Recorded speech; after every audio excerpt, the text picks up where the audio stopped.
بسم الله الرحمن الرحيم.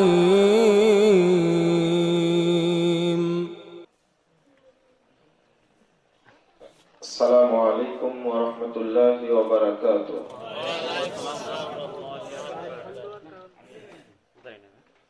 إن الحمد لله نحمده ونستعينه، من يهده الله فلا مضل له ومن يضلل فلا هادي له، وأشهد أن لا إله إلا الله وحده لا شريك له، وأشهد أن محمدا عبده ورسوله.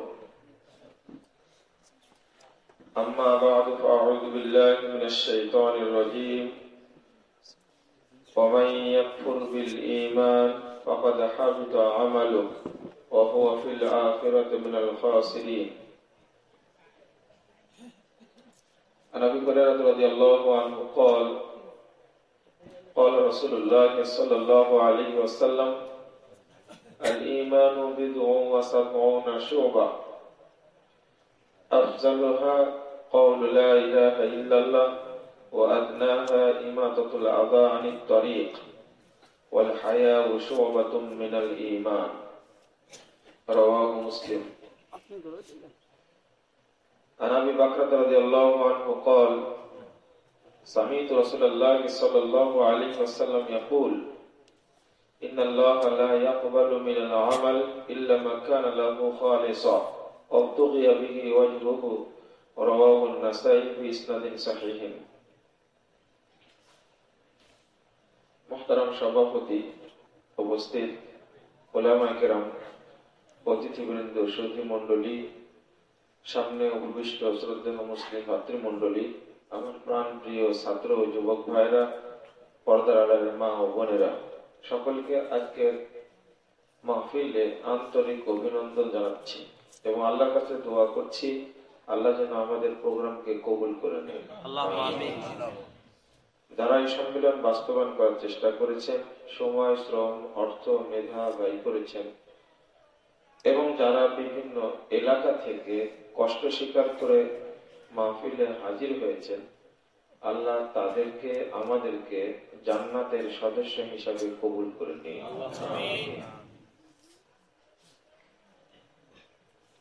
ঈমানের পরিচয় এ বিষয়ে আপনাদের সামনে আমি সংক্ষিপ্ত আলোচনা পেশ করার চেষ্টা করব ইনশাআল্লাহ।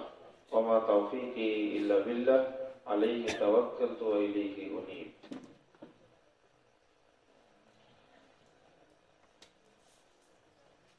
আপনাদের প্রতি অনুরোধ, যারা বাজারে আছেন, অনেক মানুষই দোকানপাটে এখনো ঘোরাফেরা করছেন, তাদেরকে প্যান্ডেলে আসার জন্য আমি অনুরোধ জানাচ্ছি।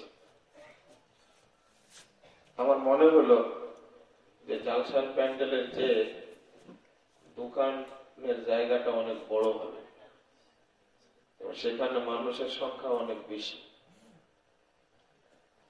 কেন আসছে তা আমি জানি না। তারা কি কিছু বুঝে না, না বুঝে আসলো? কিছু ভাই দাঁড়িয়ে আছেন, মনে হয় জায়গা আছে ভিতরে, দেখা যাচ্ছে, বসে পড়ুন, একটু আলোচনাটা মনোযোগ দিয়ে শুনুন। রাত একটু বেশি হয়েই গেছে, আমরা আসতে দেরি করেছি।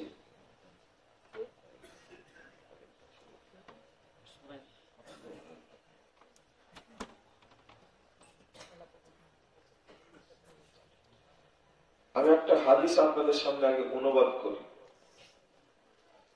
একটু মনোযোগ দিয়ে শুনুন।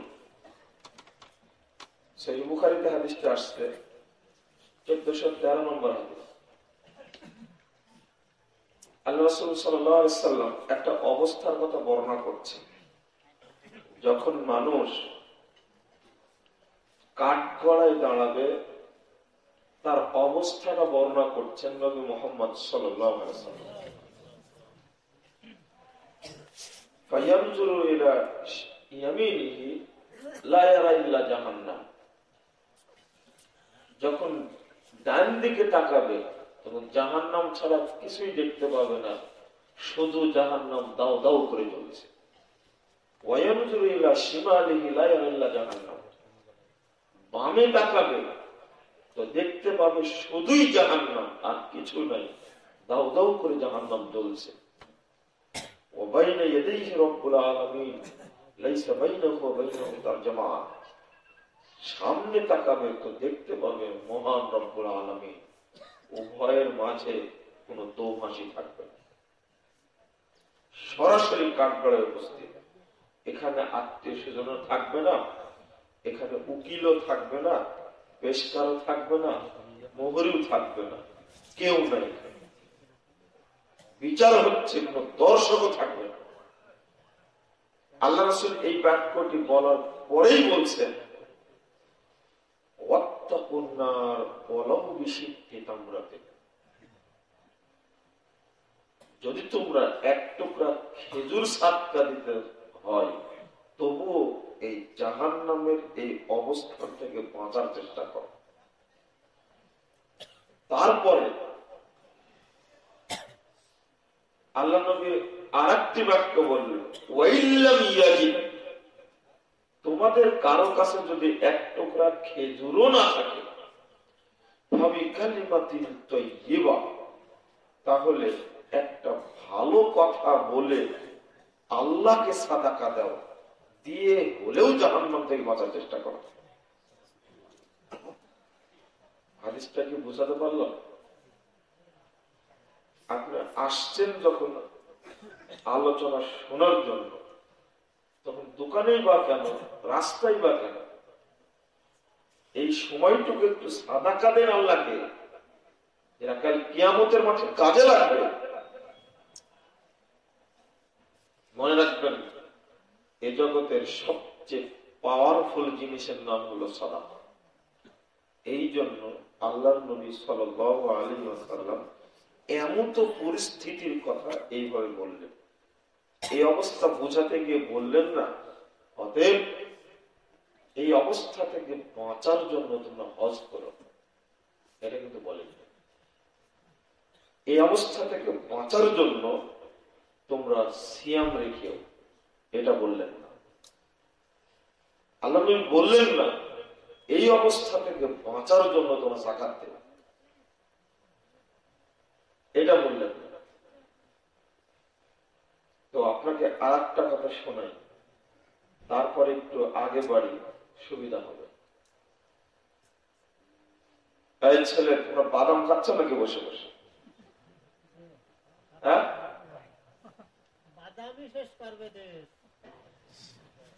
এটা তো খারাপ অভ্যাস দেখছি। আমার কথাগুলো মনে থাকবে না তো? আমার কথাগুলো মনে থাকবে না তো? কি জন্য আসছেন আপনি? কিছু কথা শুনে তো আমল করবেন নাকি? আমার জীবনের আর দুইটা আলোচনা করেছি রেকর্ড, আমি কোনোদিন এত রাত্রে আলোচনা করিনি। সেটা এই নারায়ণগঞ্জ রূপগঞ্জ আব্দুর রাজ্জাক সাহেবের মাদ্রাসায় দুইটাই উঠেছে আলোচনা। তবুও আমি কাউকে নিজে জায়গায়নি, মানুষকে জায়গায় বসে আলোচনা শুনেছি। টঙ্গীর মাঠ পেলেন নাকি আপনি? আলোচনা যতটুকু করব ততটুকু আপনাকে শুনতে হবে ইনশাআল্লাহ, এবং বাস্তবে আমল করবেন। আমি কি কবরস্থানে আসছি নাকি আলোচনা করার জন্য? তাহলে আর ভাবলেন কি করে?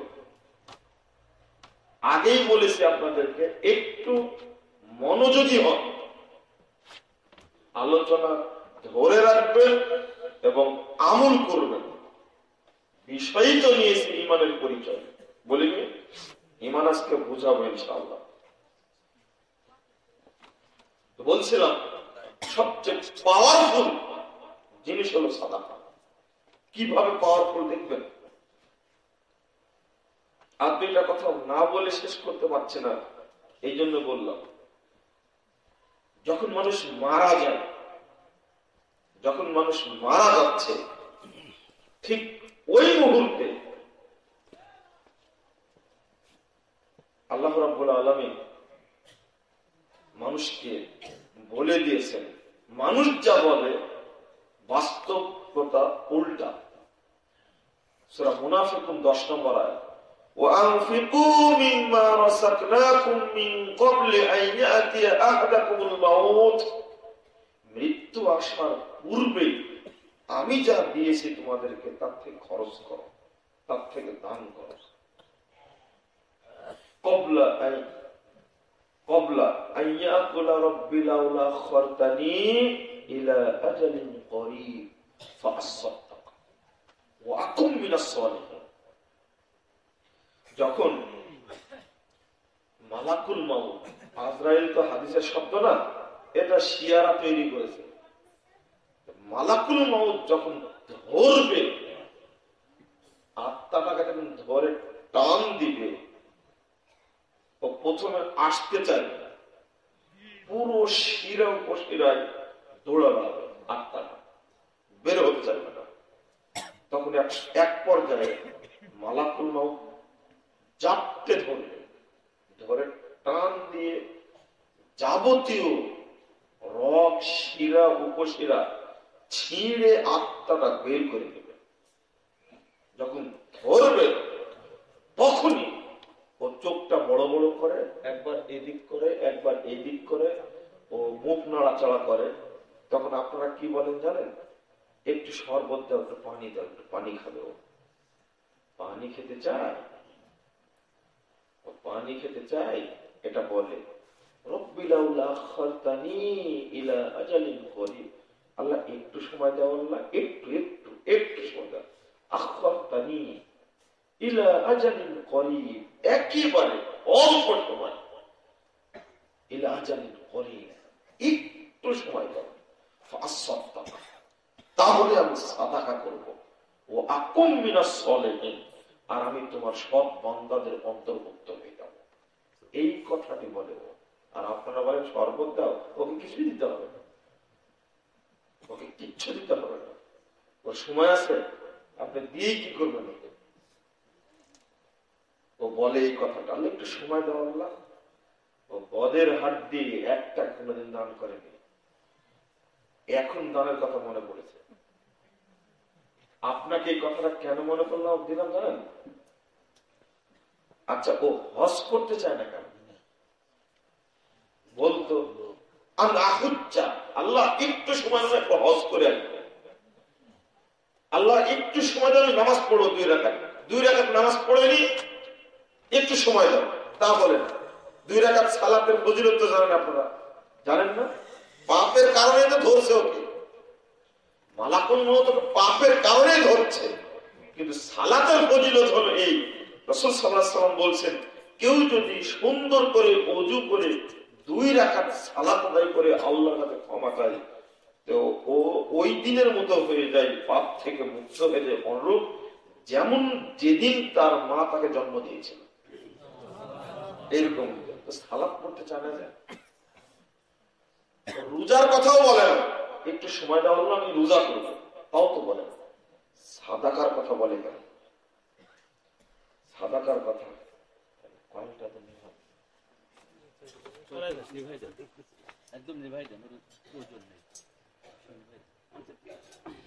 ও সাদাকার কথা বলে কেন?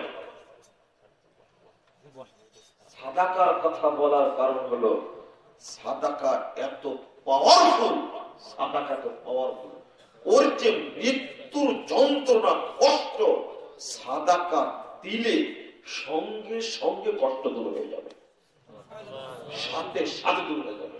আমি দেখাচ্ছি আপনাকে কিভাবে দূর হবে। আল্লাহ নবী মুহাম্মদ সাল্লাল্লাহু আলাইহি ওয়াসাল্লাম এই যে কথাটা বললেন, আরেকটা, সাদাকা যত শর্ট টাইমে আদায় করা যায়, অন্য কোন ইবাদত শর্ট টাইমে হজ করতে হলে মক্কায় যাওয়া লাগবে, অন্তত 5 দিন সময় দিতে হবে। সিয়াম পালন করতে হলে সুবে সাদেক থেকে সূর্যাস্ত পর্যন্ত সময় লাগে। সালাত পড়তে হলে ওযু করার পরে অন্তত রুকু সেজদা তাশাহুদ পড়তে লাগে, না হলে সালাত হয় না। অন্য কিছু সময় লাগে, কিন্তু এই শোনো তো আব্দুল্লাহ, ওই যে ওখানে জমিটুকু আছে মসজিদে দিয়ে দিও। কতটুকু সময় লাগলো? এই জিনিসটা চাই। এই জন্যই বলে আল্লাহ তুমি একটু সময় দাও, আল্লাহ তুমি একটু সময় দাও, শুধু বলবো আমি ওই 5 কাঠা মাদ্রাসায় দিও, 2 সেকেন্ডের ব্যাপার। আর এই কথা বলতে পারলেই মৃত্যু যন্ত্রণাও শেষ হয়ে যাবে, আল্লাহর পক্ষ থেকে ঘোষণাও চলে আসবে। ঘোষণা কি আসবে? ওহো, তখন তো আল্লাহ সময় দিবেন। কি বলবেন?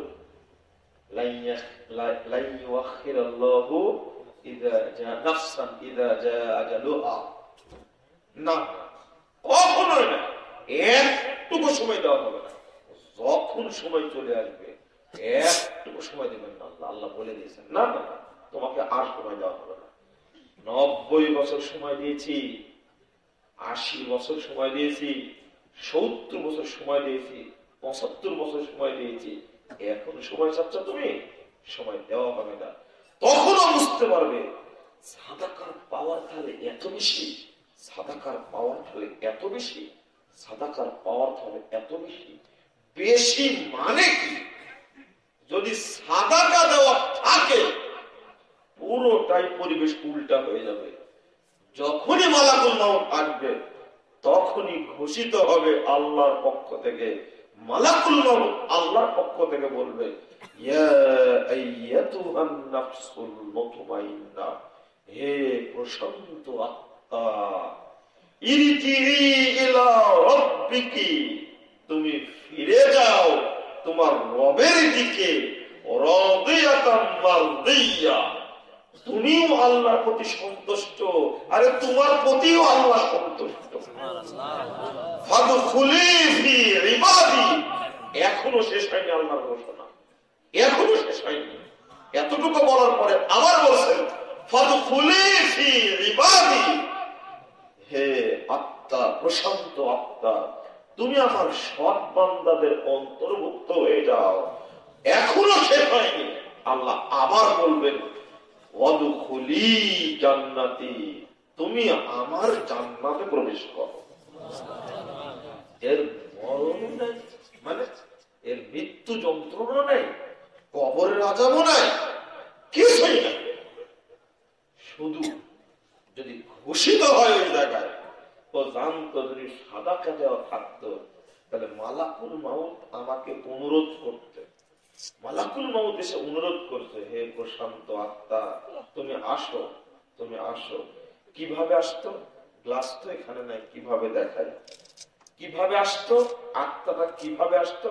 আল্লাহ নবী দেখাচ্ছেন একটা গ্লাস, গ্লাসে পানি ছিল অল্প একটু, তো পানিটা দেখাচ্ছেন এইভাবে কাট করা মাত্রই পানিটা পড়ে যাবে। একটু পানি আছে না, পানি খাওয়ার পরে রেখে দিয়েছেন, গ্লাসে পানি নেই, অল্প একটু আছে, একটু কাট করলে পানিটা কতটুকু সময় লাগবে আসতে? 1 সেকেন্ড,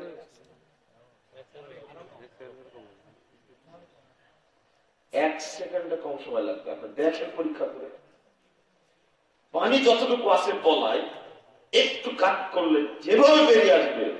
আল্লাহ রাসূল ঠিক আবু দাউদের হাদিস 653 পৃষ্ঠার মধ্যে আসছে, আল্লাহ নবী বলছেন কাট করতেই পানিটা যেভাবে বেরিয়ে যাবে, এই কথা বলা মাত্রই আত্মাটা মালাকুল মাউতের হাতে চলে আসবে। আমি কিভাবে বুঝাবো আপনাকে বলেন তো দেখি? জানতো সাদাকার পাওয়ার এত, কিন্তু সাদাকা করেনি। এই বাস্তবতা বুঝতে পারবে কোন সময়ে? যখন মরে যাচ্ছে তখন বুঝতে পারবে, তখন বুঝে কোনো কাজ। আপনাকে আর একটি পাওয়ার বোঝায়। আল্লাহ নবী মুহাম্মদ সাল্লাল্লাহু আলাইহি ওয়াসাল্লাম বলছেন, আপনি তো বেঁচে গেলেন মরার সময়, কবরেও বাঁচার একটা সময় আছে। 788 নম্বর হাদিস, তাবরানী কামিরের মধ্যে হাদিসটা আসছে। আল্লাহ নবী মুহাম্মদ সাল্লাল্লাহু আলাইহি ওয়াসাল্লাম বলেন, ইন্না সাদাকাতা লা তুতফিউ হাররাল কুবুর লিসাহিবিহা, নিশ্চয় সাদাকা। আচ্ছা, কবরের শাস্তি হয় কি কি দ্বারা বলেন তো, কে কে বলতে পারেন? এক, বুঝেননি? কি কি দ্বারা শাস্তি দেন কবরে? সাপ আর হাতুড়ি আর মাটির চাল আর আগুনের পোশাক। আমি যেটা বলতে চেয়েছি এখনো আসেনি, মানে গ্রামের মানুষরা জানে না। গ্রামের মানুষ কেন, শহরের মানুষও জানে না, শহরের মানুষও জানে না। এইগুলো তো আছে আছে। আর একটা জিনিস, কবরে মাটি দেওয়া মাত্রই কবরে জাহান্নামের আগুন দাউ দাউ করে জ্বলতে থাকে। এই হাদিসটা বলতে চেয়েছি, মাটি দেওয়া মাত্রই দাউ দাউ করে জ্বলতে থাকে আগুন, জ্বলতে থাকে। কিসের আগুন এটা? জাহান্নামের আগুন জ্বলতে থাকে। আপনারা বলছেন কবরে সাপ থাকে, বিচ্ছু থাকে, তারপর একটা কি বললেন যেন, হাতুড়ি, তারপরে চাপ দেওয়া হয়, এক হাড্ডি আর এক হাড্ডির মধ্যে ঢুকে যায়। এটা তো জানছেন আপনারা, কিন্তু আল্লাহ নবী বলছেন ইন্না সাদাকাতা লা তুথিউ হাররাল কুবুর লিসাহিবিহা। বাপ মারা গেছে বহুদিন আগে, আপনি জানেন না কবরের অবস্থা কি। মা মারা গেছে বহুদিন পূর্বে, জানেন না কবর অবস্থা কি। আজকে বক্তব্য শুনলেন, শোনার পরে, আজকে বক্তব্য শুনলেন, শোনার পরে আপনি বাপের জন্য সাদাকা দিয়ে দেবেন। আল্লাহ রাসূল বলছেন সাদাকা দেওয়া মাত্রই থপ করে জাহান্নামের আগুন নিভে যাবে, এক সেকেন্ড লাগবে না। ঢাকায় মাঝে মাঝে বিল্ডিং এ আগুন লাগে, তাই বলে যে 23টা ইউনিট কাজ করছে 3 দিন যাবত, এখনো আগুন নিভেনি, বলে না, পত্রিকায় লেখা আসে 3 দিন যাবত এখনো 24টা ইউনিট কাজ করে আগুন নিভাতে পারেনি। অথচ এটা দুনিয়ার আগুন।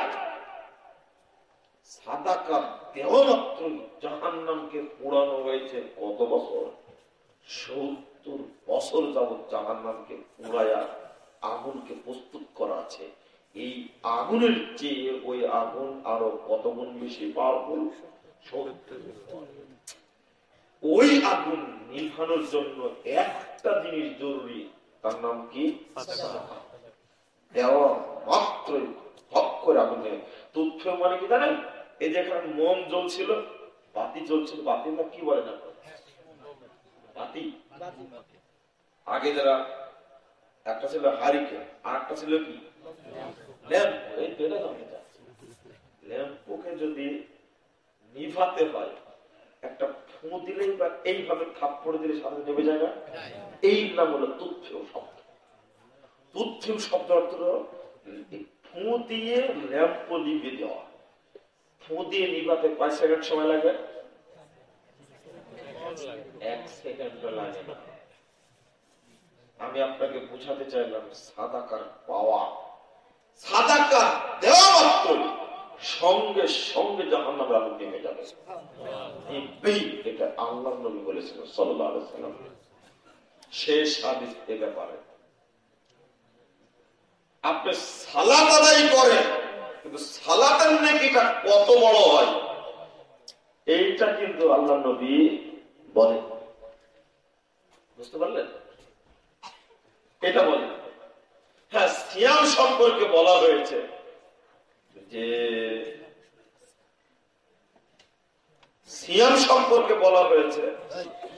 সিয়ামের নেকি আল্লাহ এত দিবেন, সিয়ামের নেকি আল্লাহ এত দিবেন, ফেরেশতারা লিখতে পারবে না। তাই আল্লাহ বলেছেন ওটা তোমরা লিখতে পারবে না, ওটা আমার জন্য করে, এর প্রতিদান আমি আল্লাহ নিজেই।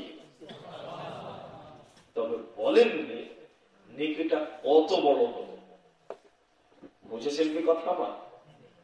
তবে বলেননি আল্লাহ নবী নেকিটা কত বড় হলো। সাদাকার ব্যাপারে আল্লাহ রাসূল সাল্লাল্লাহু আলাইহি সাল্লাম বলছেন, এখন রিকশাওয়ালা, ভ্যান চালক, এরা বলবে কি জানেন, যে আমরা আবার সাদাকা করবো কোথায় থেকে?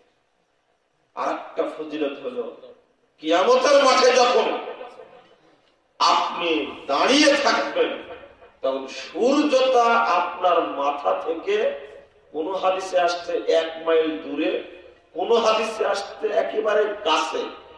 সাহাবীরা মাপ করতে গিয়ে বলছেন, সাহাবীরা মাথা থেকে সূর্যের দূরত্ব কত দূর হবে? মাথা থেকে সূর্যের দূরত্ব কত দূর হবে? হয়তো বা চোখ থেকে চোখের ভুরুর দূরত্ব যত দূর তত দূর হবে সূর্য। সাহাবীরা মাপ করছে। এই অবস্থা থেকে বাঁচার পথ কি বলেন তো দেখি? এই অবস্থা থেকে বাঁচার পথ কি?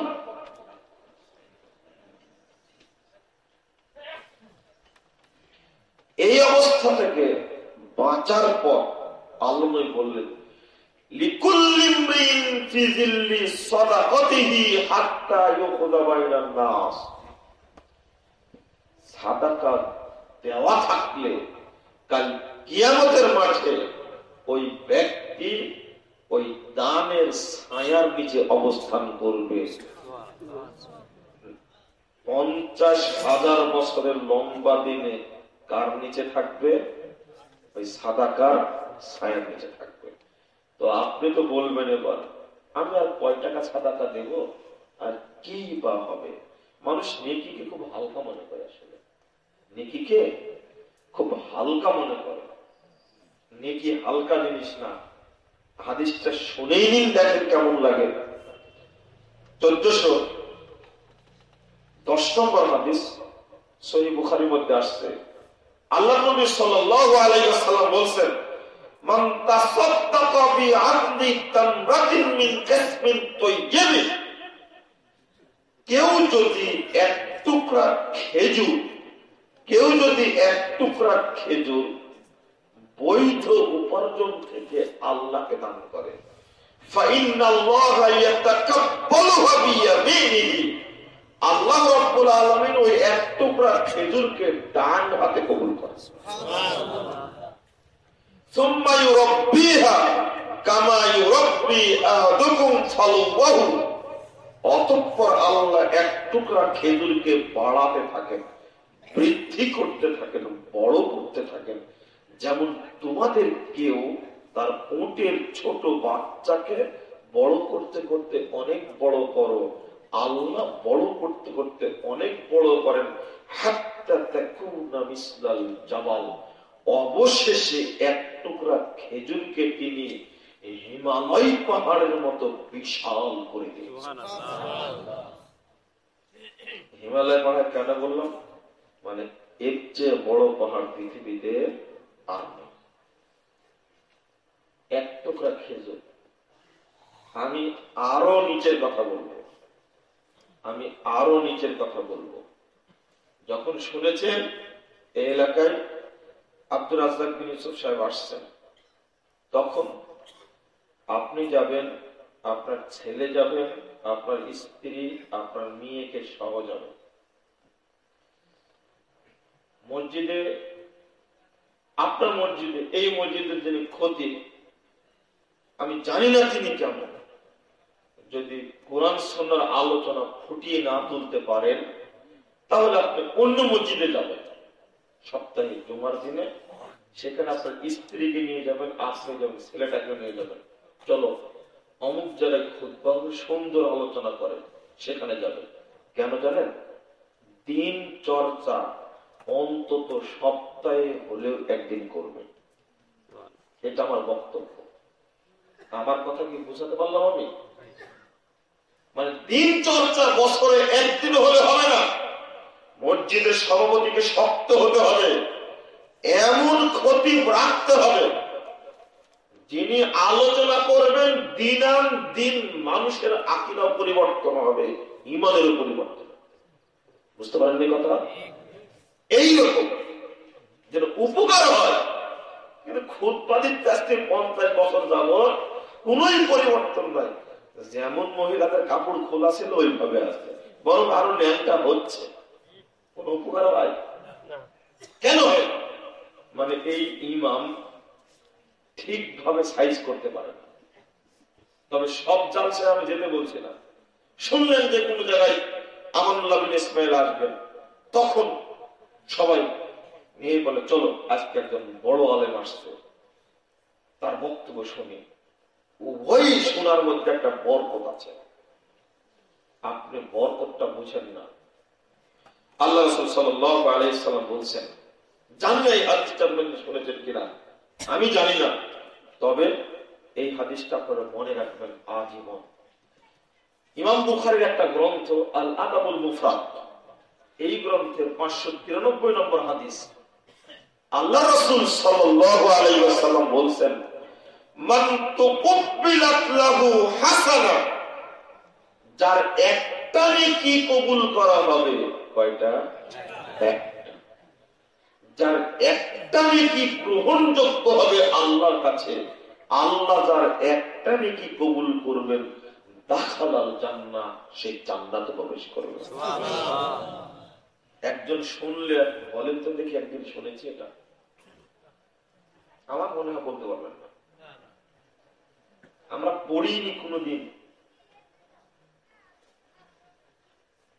2 198 নম্বর হাদিস তাবরানী কাবীর, আল্লাহ নবী বলছেন, মান কানাত লাহু হাসানা, কাল কিয়ামতের মাঠে যার একটা নেকি টিকে যাবে। কয়টা নেকি? আপনারা দেখতে পাচ্ছেন না তো বুঝে না। আল্লাহ নবী বলছেন, মান কানাত লাহু হাসানা, যার একটা নেকি কিয়ামতের মাঠে টিকে যাবে, দাখালাল জান্নাহ, সে জান্নাত প্রবেশ করবে। সুবহানাল্লাহ। আপনি এত ছোট মনে করেন কেন? নেকির কাজকে এত ছোট মনে করেন কেন? আপনি বোঝাতে গিয়ে এই জায়গায় আসলাম, আপনি নেকির কাজকে ছোট মনে করবেন না। নেকি করার চেষ্টা করেন, টিকবে কিনা সন্দেহ আছে। এখন যে কথাগুলো বলবো, কথা শুনে মনে হবে এক নেকু নাই, কালকে থেকে আবার শুরু করতে হবে। মনে কষ্ট পাবেন না, লাভ আছে। যদি আলোচনা শুনে আপনি শিক্ষা গ্রহণ করেন, এখনই লাভ হয়ে যাবে ইনশাআল্লাহ, ক্ষতি হবে না। চিটাগাং থেকে ফোন দিয়ে এসে 87 বছরের বিরুদ্ধে একজন, গতকালকে না গত শনিবারে শোনালাম 89 বছরের এক মহিলা লন্ডন থেকে ফোন দিয়েছে। 89 বছর বয়স। এই মহিলার বয়সের কথা শুনে আমি আশ্চর্য হয়ে গেছি। লন্ডনেই থাকে 50 বছর যাব, আকীদা চেঞ্জ হয়নি। দেখেন মানুষকে আল্লাহ হেদায়েত দিলে কিভাবে দেয়। আমি যাচ্ছি গত জানুয়ারি মাসের 6 তারিখে কুমিল্লা, যাওয়ার পথে দাউদকান্দি ব্রিজ পার হয়ে গেছে, তখন ফোন দিয়েছে। বলছে, বাবা তোমার জাল হাদিসের কবরে রাসূলুল্লাহ সালাত আর ভ্রান্ত আকীদা বনাম সঠিক আকীদা বইটি পড়ে আমি সালাতও পরিবর্তন করলাম, আকীদাও পরিবর্তন করলাম, কিন্তু অন্তরটা কুরে কুরে খাচ্ছে। এই যাবত যা করেছি এই ফয়সালা কি হবে? এই লোকের মধ্যে ঈমান আছে, বুঝেননি? এই লোকের মধ্যে ঈমান আছে। আমি বললাম যে চাচা শুনুন, আপনাকে সুসংবাদ দিই, ভুল যখন বুঝতে পেরেছেন, সংশোধন করে ফেলেছেন, তখন পূর্বে যত ভুল করেছিলেন আল্লাহ সমস্ত ভুলকে ক্ষমা করে দিয়েছেন। দুই নম্বর, তখন মুরব্বী আমাকে বলছেন, আল্লাহু আকবার, আমার অন্তরটা প্রশান্তিতে ভরে গেল। 2 নম্বর বললাম, চাচা আর একটা কথা শুনুন, শুধু নেকি, শুধু পাপই ক্ষমা হয়নি, যত পাপ করেছিলেন সমস্ত পাপকে আল্লাহ নেকিতে পরিবর্তন করে কি লাভ হলো না ক্ষতি হলো বলেন? আগে ভুল করেছি, ভালো কথা, আজকে আলোচনা শোনার পরে তওবা করে নিলাম, সমস্ত পূর্বের পাপগুলো কি হয়ে যাবে? নেকি হয়ে যাবে, নেকি হয়ে যাবে, সব নেকি হয়ে যাবে। তো তাতে তো কোনো লস নেই, ক্ষতি নেই। কিন্তু ওই মুরব্বীর খবর আছে, যে মুরব্বী গোড়া অহংকারী, ও আলোচনা শুনেই বলবে 50 বছর যাবৎ 80 বছর যাবৎ করছি, 50-80 বছর যাবৎ করছি, 2 বছর তো মারাই যাবো, যা যেভাবে আছে ভাবে থাক। কথা বললেই মুরব্বী ইবলিশ শয়তানের সাথে ও জাহান্নামে যাবে, কারণ ইবলিশ শয়তান ভুল স্বীকার করেনি, ঠিক না? এই স্বভাব কি ইবলিশ শয়তানের, মানুষের স্বভাব এটা না। জানার পরেও গোড়ামি করলো কেন? আরে মুরব্বীর যদি এইরকম অহংকার হয়, মুরব্বী মূর্খ মানুষ, বয়স বেশি তাই শ্রদ্ধা করি, তাই না? মুরব্বীর যদি অহংকার এইরকম হয়, তাহলে একজন মাদানির অহংকার কেমন হতে পারে?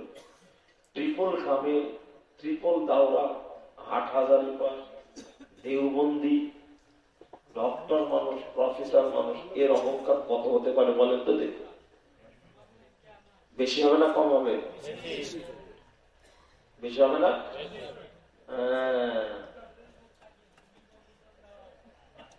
তাহলে মুরব্বীর যদি এত অহংকার হয়, তাহলে শিক্ষিত মাদানি, এই দাওরা পাস, কামেল পাস এবং প্রফেসর ডক্টরদের মর্যাদা যত বড়, তাহলে অহংকার কত হবে বলেন তো দেখুন। বাপরে বাপরে, হুজুরের রুমাল দেখে মনে হয় যে নবীর চেয়ে অনেক বড় আলে। ভাব দেখে, পোস্ট পাস দেখে এমনটাই মনে হয়। এর খবর আছে, এর খবর আছে, এই অহংকারের খবর আছে। বলছে কি জানেন?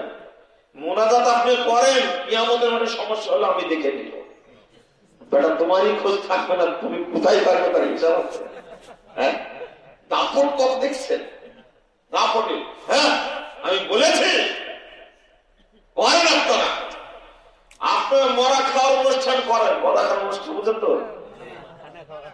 খানা খাওয়া 40 হাত মরা খাওয়ার অনুষ্ঠান খাওয়ান আপনারা।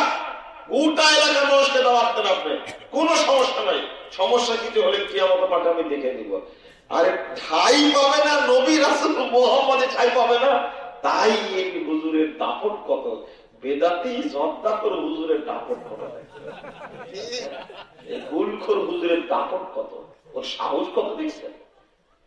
ইবলিশ শয়তান এত বড় দাপট দেখাতে পারে না আল্লাহর কাছে। দাপট কত!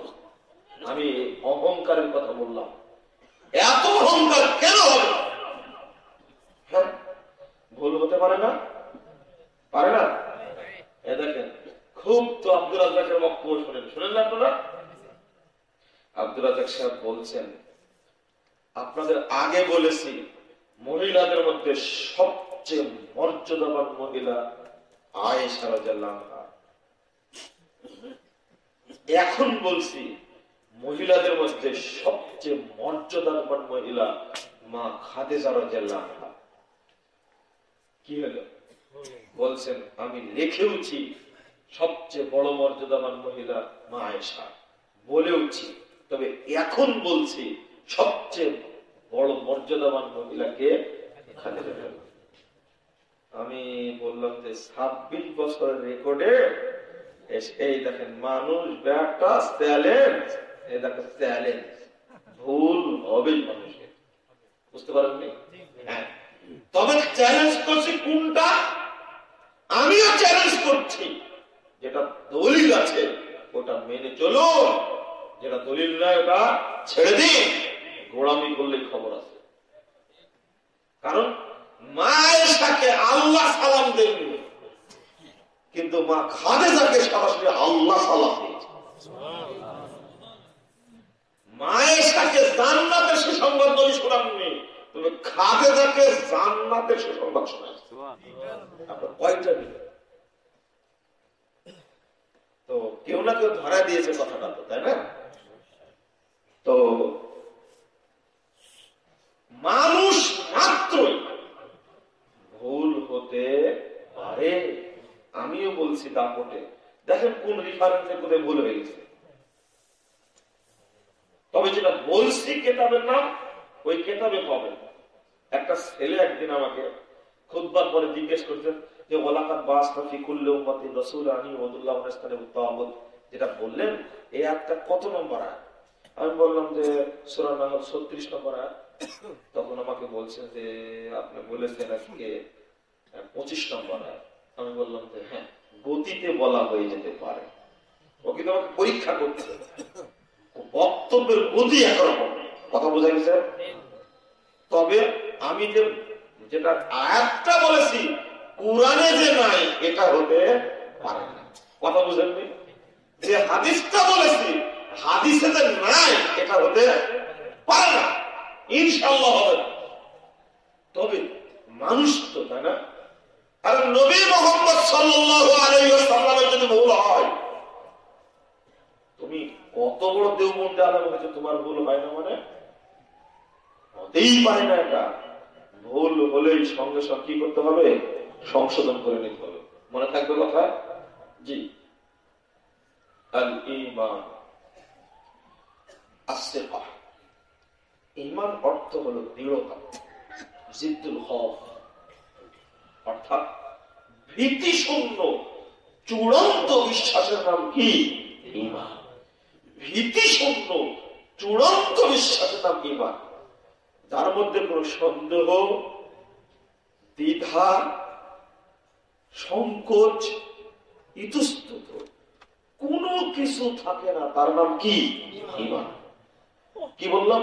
কোন সন্দেহ নাই, কোন দ্বিধা নেই, কোন সংকোচ নেই, কোন পিছুটান নেই, কোন ইতস্তত নেই। একবারে যেভাবে আল্লাহ বলেছেন, নবী বলেছেন, ওইভাবে ফ্রেশ অন্তরে বিশ্বাস করার নাম কি? ঈমান। যেমন যেমন দুইটা কথা বলা হয়েছে ঈমানের আলোচনা যেখানে এসেছে, সেখানে দুইটা কথা বলা হয়েছে। কয়টা জানেন? দুইটা। একটা হলো গয়রু সাক্কি, নিঃসন্দেহে বলবে, আর একটা আসছে মুখলিসিন, একনিষ্ঠতার সাথে বলবে। যেমন নাসাই 3041 নম্বর হাদিসে আসছে, আল্লাহ নবী বলেছেন, ইন্নাল্লাহা লা ইয়াকবালু মিনাল আমাল, আল্লাহ তাআলা কোন আমল কবুল করেন না ইল্লা মা কানা লাহু খালিসা, যতক্ষণ পর্যন্ত আমলটা একমাত্র তার জন্যই করা না হবে। মানে খালিস অন্তরে করতে হবে। আচ্ছা, খালেস অন্তরটা কি বলেন তো দেখি।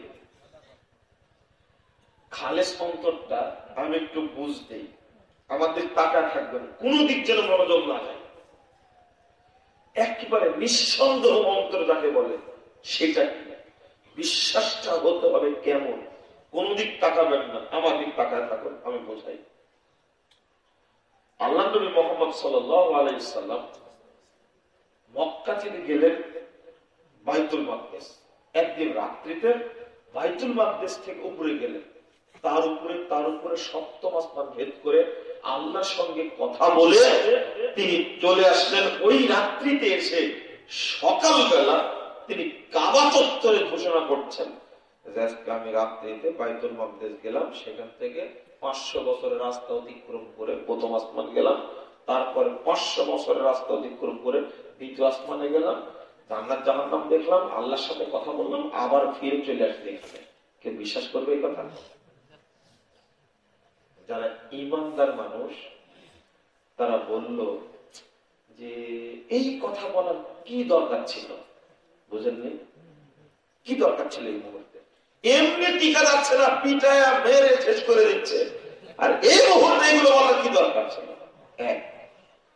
আর এটা যৌক্তিক কথা হলো, বলেন দেখি, আজ থেকে 1450 বছর পূর্বের ঘটনা এটা, যখন না আছে ট্রাক, না আছে বিমান, না আছে বাস, একটা অদ্ভুত কথা বলে কেউ বিশ্বাস করবে? আর যারা দুর্বল ঈমানের মানুষ, আপনাদের মতো যারা, আপনাদের কথা বললাম কেন জানেন? আপনারা মোবাইলটা বন্ধ করতে পারছেন না। আপনার মোবাইল এত জরুরি, এটা কেন আমার এখানে কয়েকটা মোবাইল বন্ধ করা আছে।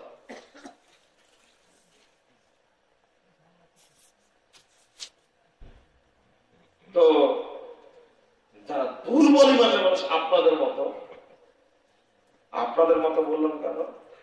যদি শুনে তো অমুক জায়গায় একটা পীর সাহেব পানিতে ফু দিলে অসুখ ভালো হয়ে যায়, ওখানে দৌড়াবেন আপনারা, তাই না?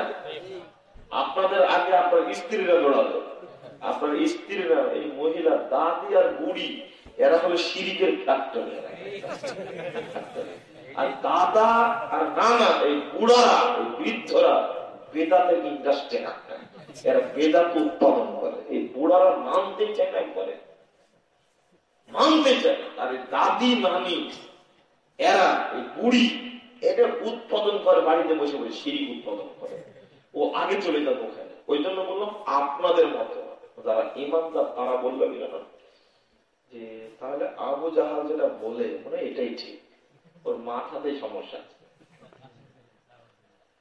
আর যারা মুনাফেক, মুনাফেক তো নয় আপনার দেশে, তাই না? না না, মুনাফেক এদেশে পাওয়া যায় না। মুনাফেক পাওয়া যায় না, মুনাফেক পাওয়া যায় না, মিথ্যুক পাওয়া যায় না, মিথ্যুক পাওয়া যায় না, মিথ্যুক পাওয়া যায়। যারা মুনাফেক বা মুশরিক এই ঘটনা শোনার পরে বলতে এবার থামো, তোমাকে কি করে সাইজ করতে হয় এবার দেখছি। এরা শোনার পর দৌড়তেছেন আবু বকরের বাড়িতে। কার বাড়িতে? আবু বকর, সবচেয়ে নিকটের মানুষ, যে একে আগে সাইজ করতে হবে। খুব খোদাকার কার অনুগত করো তোমার। যাওয়ার পরে বলতে, আবু বকর শুনেছ ঘটনা? 4407 নম্বর হাদিস মুস্তাদরাক হাকিমের মধ্যে আসছে। বড় লম্বা ঘটনা আসছে মুসান্নাফ আব্দুর রাজ্জাকের মধ্যে। তো আল্লাহ নবী মুহাম্মদ সাল্লাল্লাহু আলাইহি ওয়াসাল্লাম এই ঘোষণাটা মুশরিকরা গিয়ে বলছে আবু বকরকে, আবু বকর শুনেছো কাজটা ঘটে গেছে আজকে। কি কি ঘটছে? তো বলেন মুহাম্মদ নাকি এই করেছে। তাই নাকি? কে বলেছে এটা? আরে মুহাম্মদ এই খবর এখন দিল, এ নাকি রাত্রে গেছিল আবার চলে আসছে। এত ভ্রমণ দেখে চলে আসছে। তখন বলেছেন ওয়াইন কানা ক্বালা যালিকা মুহাম্মাদুন লাকাদ সাদাকা, যদি এই সংবাদ মুহাম্মদ দিয়ে থাকে নিঃসন্দেহে তিনি সত্যই বলেছেন। এই কথা বলা মাত্রই বলছেন, তুমি গন্ধ হয়ে গেলে? এই অদ্ভুত খবরকে বিশ্বাস করে? তুমি একটা শিক্ষিত মানুষ, ভদ্র মানুষ, এই কথাকে বিশ্বাস করে? আবু বকর আরো শান্ত হয়ে বলছেন,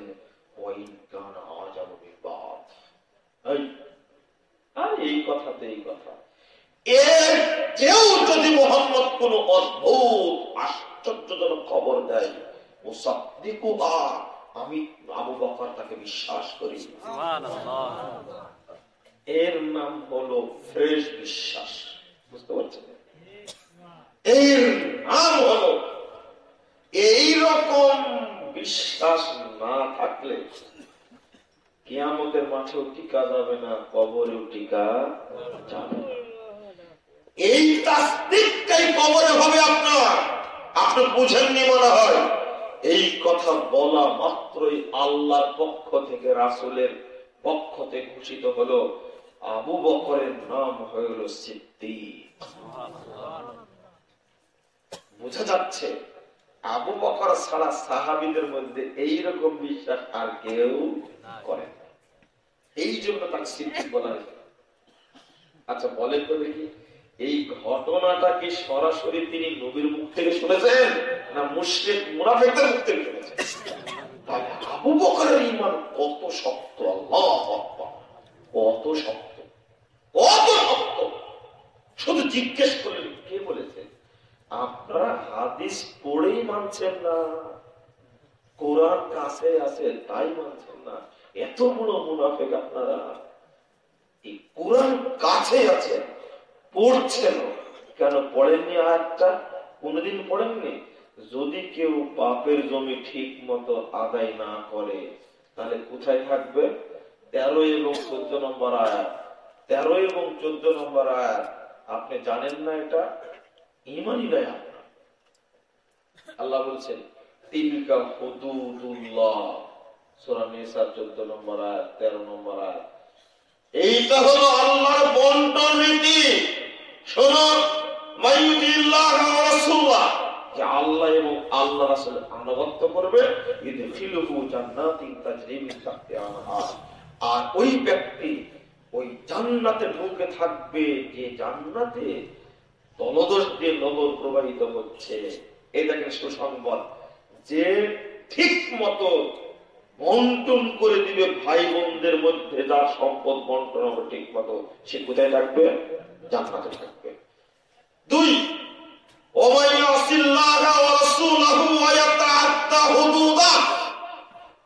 যে ব্যক্তি আল্লাহ এবং আল্লাহর নবীর নাফরমানি করবে, বন্টন রীতি লঙ্ঘন করবে, ইউদখিলহু নারান খালিদান ফিহা, আল্লাহ ওকে আজীবনের জন্য জাহান্নামে রাখবে। এই দেখেন, এই দেখেন, তিলকা হুদুদুল্লাহ। আমি যেভাবে পড়েছি ওইভাবে আছে। কোথা থেকে পড়লাম দেখলেন? কোথা থেকে? এটা কোরআন, বুঝতে পারছেন? তো এই আয়াতটাকে কি বিশ্বাস করেছেন? না। 10 বছর হয়ে গেছে বাপ মরা, আজও বোনের জমি দেননি আপনি। অথবা বাপ জাহান্নামে আছে, এখন জাহান্নামে আছে, ছেলেদের পরামর্শে বোনদেরকে ঠিক মতো না দিয়ে মরে গেছে, ও জাহান্নামে আছে, এতে কোনো সুন্দর নাই। এটা কেন? আমার আল্লাহ বলেছেন কুরআনের কথায়, এটা যেভাবে বলেছেন ওইভাবে। তিলকা হুদুদুল্লাহ ওয়া মান ইউতিল্লাহ ওয়া রাসূলাহু ইউদখিলহু জান্নাতিন তাজরি মিন তাহতিহাল আনহার খালিদিনা ফিহা ওয়া যালিকাল ফাওজুল আযীম। ومن يعص الله ورسوله ويتعدى حدوده يدخله نارا خالدا فيها وله عذاب مهين। তার মুক্তির বলে যেভাবে বলেছি ওইভাবে আছে, ও জাহান্নামে আছে এখন। এটা কালামুল্লাহ। কোথায় আছে এখন? জাহান্নামে আছে। এখন ছেলেরা বসে যদি ভাগ করে দেয়, ছেলেরাও বাঁচলো, বাপও বাঁচলো, ছেলেরাও বাঁচলো, বাপও বাঁচলো, ছেলেরাও বাঁচলো, বাপও বাঁচলো। ভাগ যদি এখন ঠিক মতো না করে, বাপ জাহান্নামে আছে, এরা মরলে কোথায় যাবে? জাহান্নামে যাবে। এই জিনিসটা কত কঠিন জানেন? একটা ফ্যাক্টরি আছে বাংলাদেশে, একটা জায়গা আছে বাংলাদেশে, বাংলাদেশের কোন মানুষ সিনেমা জায়গাটা মনে হবে না। এই মালিক ফতোয়া চাচ্ছে, মালিক মারা গেছে, মালিকের স্ত্রী ফতোয়া চাচ্ছে, বলছে 3 ভাই। আমি ফ্যাক্টরির কথা বলবো না আপনাদেরকে। 3 ভাই, মালিক মারা গেছে, 1 বোন। তো বোনটাকে ফ্যাক্টরি ভাগ দেয়নি, বাপ 3 ভাইয়ের নামে দিয়ে গেছে। মেয়েটা তো এখন বুঝদার হয়েছে, বুঝে না? বুঝে। এখন মাকেও ফোন দেয় না, আর বাপের জন্য আর দোয়া করে না। ভাইদেরকে বলে যে আমাকেও ভাগ দাও তোমরা, তোমাদের ছোট বোন আমি, তো দেয় না। তো মা বলছে যে আমি কি দায়ী হব এই জন্য? আমাকে একটু বলেন তো, আমি কি দায়ী হব? আমি এটা বুঝাতে চাইনি মেয়েটা আমাকে আর ফোন দেয় না, মা তুমি ফাইসালা করছো না, আর বাপের জন্য মেয়েটা দোয়া করে না। এবার বলেন আপনি, এই আয়াতটা বাস্তবতা ঠিক আছে না নাই? আপনাকে জমি ফেরত দেওয়া লাগবে, বিকল্প কোন পৃথিবীতে পথ। ও যদি মারা যায়, বোন যদি মারা যায়, ওয়ারিশকে দিতে হবে। ওয়ারিশ যদি কেউ না থাকে, এই টাকাটুকু, মানে বোনের কোন সন্তানই হয়, কেউ নাই, মারা গেছে, এখন যাওয়ার মতো কেউ নাই। কিন্তু আপনি জানেন যে আপনার বাপ বোনকে জমি দেয়নি, এখন ওই জমিটা কি করতে হবে? জমিটা বিক্রি করে টাকাটা মসজিদে দিতে হবে, অথবা জমিটুকু মসজিদ নামে দান করে দেবে তার নামে, বাঁচতে চাইবে। এছাড়া কোনো পথ নাই। আমি এই আয়াতটা কেন বললাম? যে আয়াতটা পড়লাম, এই আয়াতের প্রতি কি ঈমান আছে আপনাদের? কেমন? এইরকম যেভাবে আবু বকরের কথা বললাম, এরকম ফ্রেশ ঈমান কি? ইমান আছে আপনার, কিন্তু কত পারছেন বুঝেন? আছে, কিন্তু 100% বিশ্বাস নেই। এমনি হয়তো আল্লাহ বলেছে, ভয় দেখাচ্ছে, ধমক টমক দিয়েছে যদি সোজা সোজা হয়। আপনি এত খারাপ মনের মানুষ।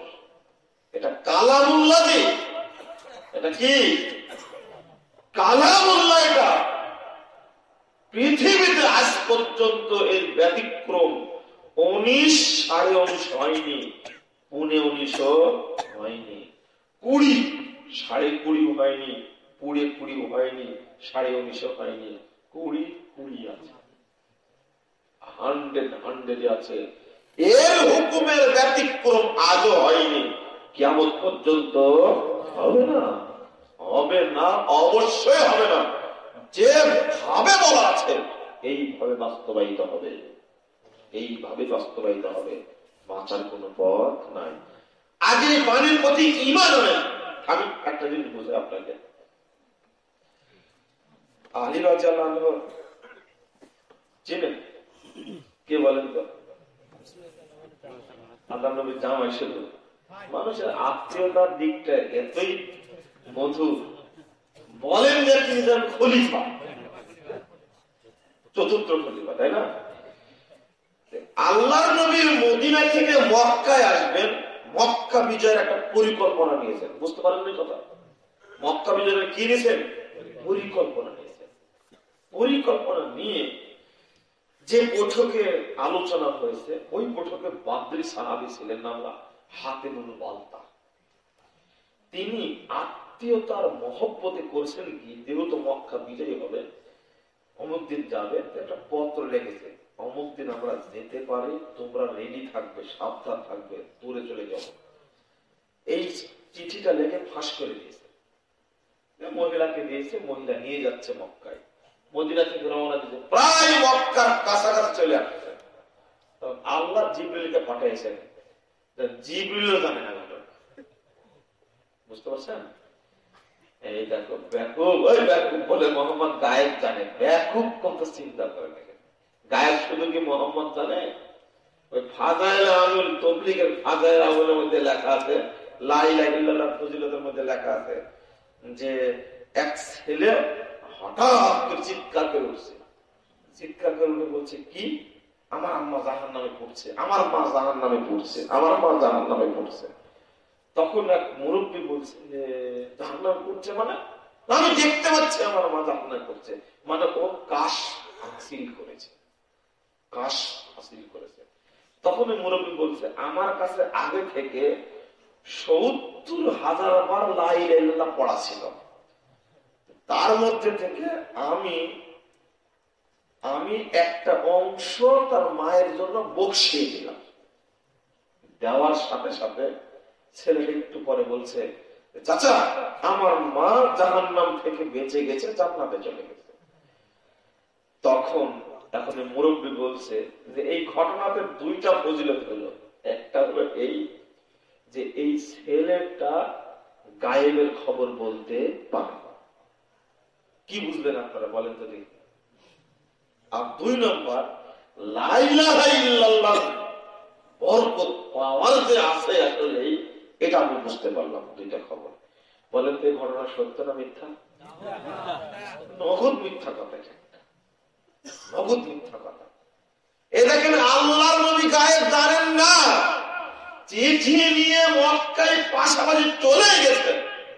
আল্লাহ বলছেন জিবরিলকে, তাড়াতাড়ি বলো, দেখো মহিলা ফাঁস করে দিল, সব ফাঁস করে দিল, তাড়াতাড়ি যাও। এবার আল্লাহ নবীকে বলা মাত্র বলছে, আলী কোথায় আছো, উঠো ঘোড়াতে, দৌড়াও তাড়াতাড়ি ঘোড়া নিয়ে।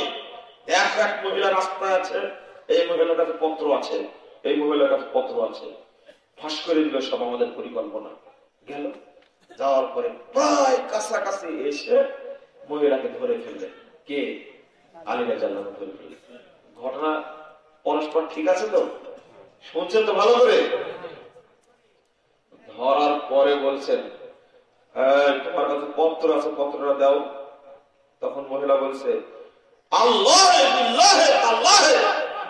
মানে যত কসম আছে, মায়ের কিরা, বাপের কিরা, আল্লাহর কিরা না আছে, সব করার পরে বলছে আমার কাছে পত্র নাই।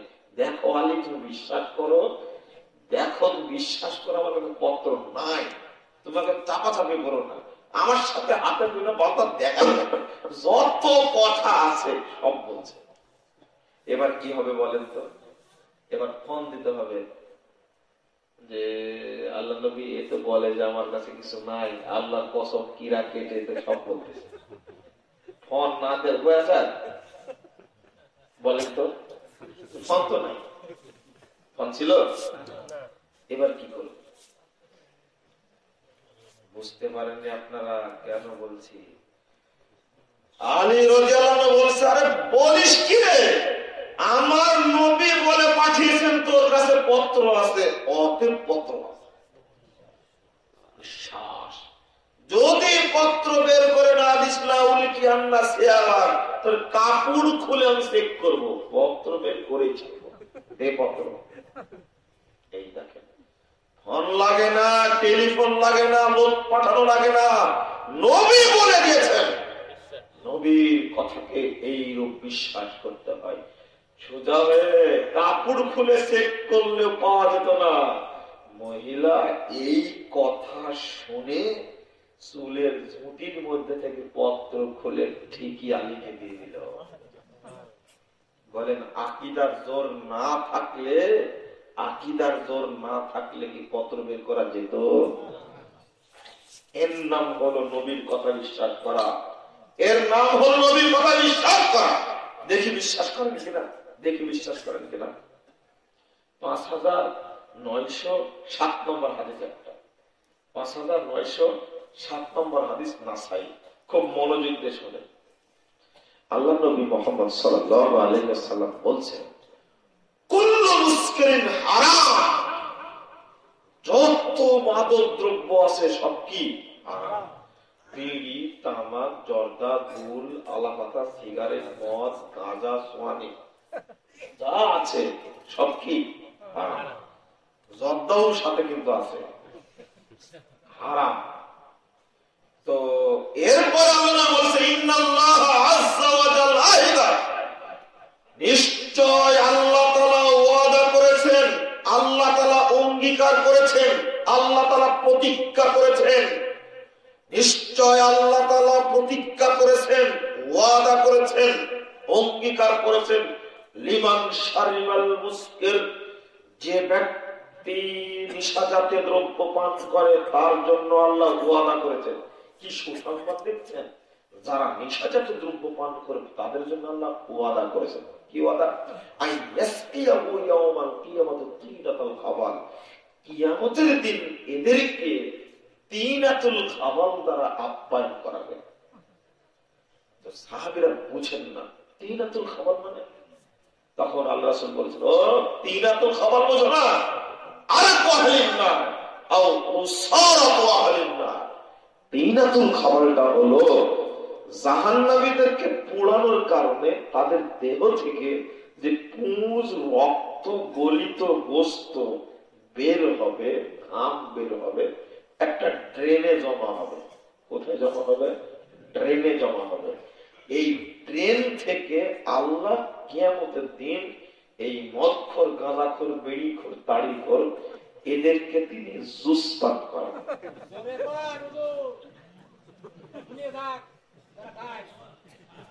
জুস বুঝেন? জুস, জুস বুঝেন না? আল্লাহ জুস খাওয়াবেন তাদেরকে, কিয়ামতের মাঠে আপ্যায়ন করাবেন। তো আপনারা জুস বললেন না, হাসলেন।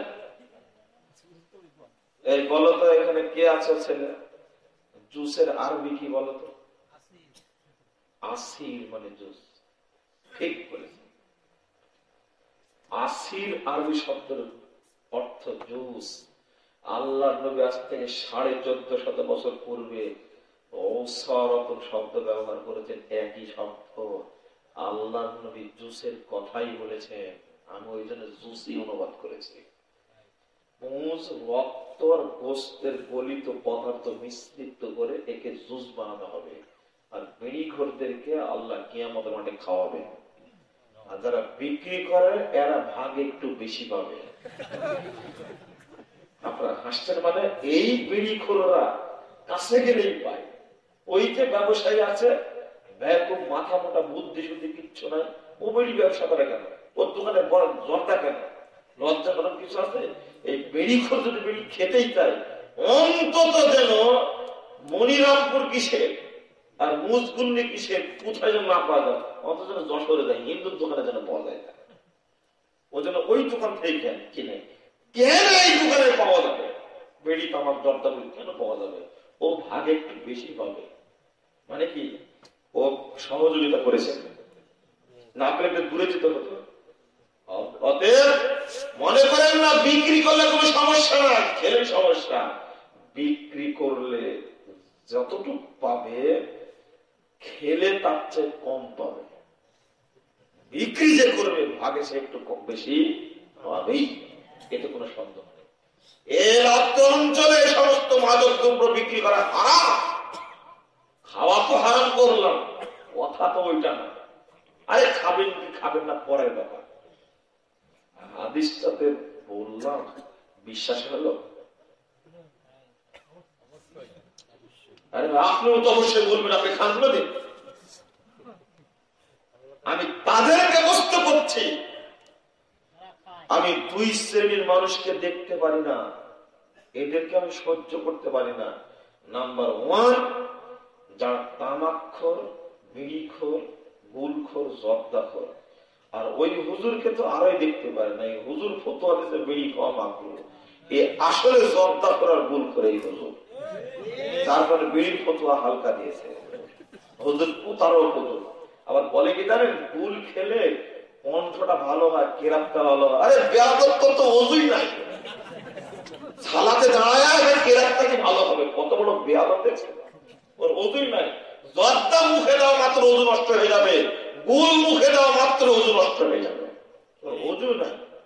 আর বলছে বিড়ি খাওয়া মাকরুহ। কেন বলেছে বুঝতে পারেন? হ্যাঁ, ও খায় জর্দা বলে হালকা করে দিয়েছে। এক শ্রেণীর মানুষ এই শ্রেণীর মানুষকে সহ্য করে না, এদেরকে মানুষই মনে করি না। কেন জানেন? মসজিদের সামনে একটা পরেজগার মানুষ দাঁড়ায় আছে, মুখে দাঁড়িয়ে আছে, পরেজগার মানুষ কোরআন তেলাওয়াত করে দাঁড়ায় আছে, দেখতে পাচ্ছে। আর এই জানোয়ারটা যে হেঁটে যাচ্ছে, ওই যে ধোঁয়া বের করতে করতে যাচ্ছে, ওর হুঁশি নাই যে একটা মুরব্বী মানুষ দাঁড়া আছে। কত বড় বেহায়া! একে মানুষ বলবে না জানোয়ার বলবেন? বলেন তো। আল্লাহ বলেছেন জানোয়ারের চেয়েও খারাপ, আমার কথা না। 179 নম্বর আয়াত খুলুন আপনি, সূরা আরাফ। আল্লাহ বলছেন উলাইকা কাল আনআম বাল হুম আযাল, ওরা যেন পশুর মতো, ওরা যেন পশুর মতো। তারপরে বলছেন বাল হুম আযাল, তার চেয়েও খারাপ। এটা তো কুত্তার সাথে, শুয়োরের সাথে, গরুর সাথে, বানরের সাথে তুলনা করলেন, করার পরে তার চেয়েও খারাপ। এবার কার সাথে তুলনা করবেন বলেন? আমি বললাম তো রাগ হলো, আল্লাহ বলেছেন এবার কি করবেন আপনি? আল্লাহ বলেছেন। প্রথম কথা, আপনি হাদিসটাকে বিশ্বাস করলেন কিনা? আমি 100% বিশ্বাস করি। আল্লাহ ওয়াদা করেছেন যে তামাক, জর্দা, মদ, গাঁজা, সোয়ানি, নিশাদের দ্রব্য পান করবে, তাকে অবশ্যই অবশ্যই জাহান্নামীদের পুষ খাওয়াবেন আল্লাহ। এতে এতটুকু সন্দেহ নয়। আমি আমার অন্তর দিয়ে হাদিসটিকে অনুরূপ বিশ্বাস করি, যেরূপ বিশ্বাস করেছেন আবু বকর রাদিয়াল্লাহু আনহু। আমি অনুরূপ বিশ্বাস করি নবীর কথাকে, যেমন বিশ্বাস করেছেন আলী রাদিয়াল্লাহু আনহু। আমি অনুরূপ বিশ্বাস করি যেরূপ বলেছেন মুহাম্মদ রাসূলুল্লাহ সাল্লাল্লাহু আলাইহি ওয়াসাল্লাম। কথা বুঝাতে পেরেছি? আগে ঈমান আনেন, এই হাদিসটার প্রতি আগে ঈমান আনেন। আরে মানবেন কিনা মানবেন না পরের ব্যাপার। দুই নম্বর শ্রেণীর মানুষকে দেখতে পারি না। এক হলো ওই সমস্ত মহিলা, উলঙ্গ মহিলা, ন্যাংটা মহিলা, নারী পুরুষ যারা দায়ুস আর উলঙ্গ মহিলা, এদেরকে আমি সহ্য করতে পারি না। যারা পহেলা বৈশাখের দিনে, যারা পহেলা বৈশাখের দিনে অনুষ্ঠানে গেছিল ন্যাংটা হয়ে, এই সমস্ত মহিলা পুরুষদেরকে আমি দেখতে পারি না। গত বছরের ঢাকা বিশ্ববিদ্যালয়, পাশ্চাত্য অক্সফোর্ড খ্যাত বিশ্ববিদ্যালয়, এই বিশ্ববিদ্যালয় চত্বরে এক শ্রেণীর লম্পট সন্ত্রাসী লুচ্চা, এক শ্রেণীর লুচ্চি মহিলাদের, উলঙ্গ মহিলাদের কাপড় খুলে দিত। এ বুঝলামই না যে কাপড় খুললো কোথায়, কাপড় তো ছিলই না। আমি বলেছি মোহাম্মদপুর মসজিদে ওই মতিঝিলের মহিলাদের কাপড় খুলে নিনি কেন, মালিবাগের মহিলাদের কাপড় খুলেনি কেন, টিএসসি সব চত্বরের মহিলাদের কাপড় খুললো কেন? ওর কাপড়ই ছিল না। এক শ্রেণীর লুচ্চা আর এক শ্রেণীর লুচ্চি। এই নিয়ে আবার পত্রিকায় সাংবাদিকরা লেখলো পহেলা বৈশাখে বস্ত্র হরণ। এটা ঠিক হয়েছে লেখাটা? হ্যাঁ, সাংবাদিকরা ভাষা জানেন না, ভাষাটাকে তো কস্তর তৈরি করেছে, ভাষাটা বাংলা ভাষাটাকে শেষ করে ফেলেছে। শুধু ভাষা দিবস পালিত হয় কিন্তু বাংলা ভাষার অস্তিত্ব নাই। ও কেন বললাম কথাটা, কেন বললাম? ও লেখছে বস্ত্র হরণ। কাজটা কত নোংরা, কথাটা কত সুন্দর করে দেখছেন। ওখানে লিখতে হতো পহেলা বৈশাখে ন্যাংটা করণ, তাহলে ভালো হতো ভাষা। এই সমস্ত লুচ্চা লুচ্চিদের জন্য ভালো ভাষা ব্যবহার করতে হবে। এই যুবক ছেলেগুলো এখনো লজ্জাও নাই, শরমও নাই। এরাও 14 ফেব্রুয়ারি বেশ্যা দিবসে ওর নষ্টা বান্ধবীকে ফুল দিয়েছে। বুঝতে পারেন এই কথা? আমি এদেরকে 1 সেকেন্ড সহ্য করতে পারি না, 1 সেকেন্ডের জন্য না। কেন 14 ফেব্রুয়ারিকে ভালোবাসার দিবস বললো? একটা ন্যাড়ামুন্ড এক বৃদ্ধ আছে, এই শিক্ষিত জানোয়ার একটা আছে, এই লাল গোলাপের অনুষ্ঠান করে বাংলাদেশটাকে একবারে জেলার স্বর্গরাজ্য বানাইছে। আপনি যাই বলেন যাই বলেন না কেন, এই বাংলা ভাষাটা খচ্চর বানাইছে। একটা পত্রিকা বের করতো, নাম হলো যাই যাই দিয়ে। পড়ে দেখবেন ভাষাগুলোকে গাধার ঘোড়ার সংমিশ্রণ হয় খচ্চর, বুঝছেন? তো ওই হিন্দি আর ইংরেজি উর্দু যোগ করে বাংলা ভাষাটার একবারে রাস্তাই বানায়। কেউ কিছু বলে না, কেউ পড়ে দেখবে না। আর বেটা না পড়ে কথা বলি না, মাপ বরি করা যায় না, মাপ বরি করার কি জন্য? আগে পড়ে কথা বলো।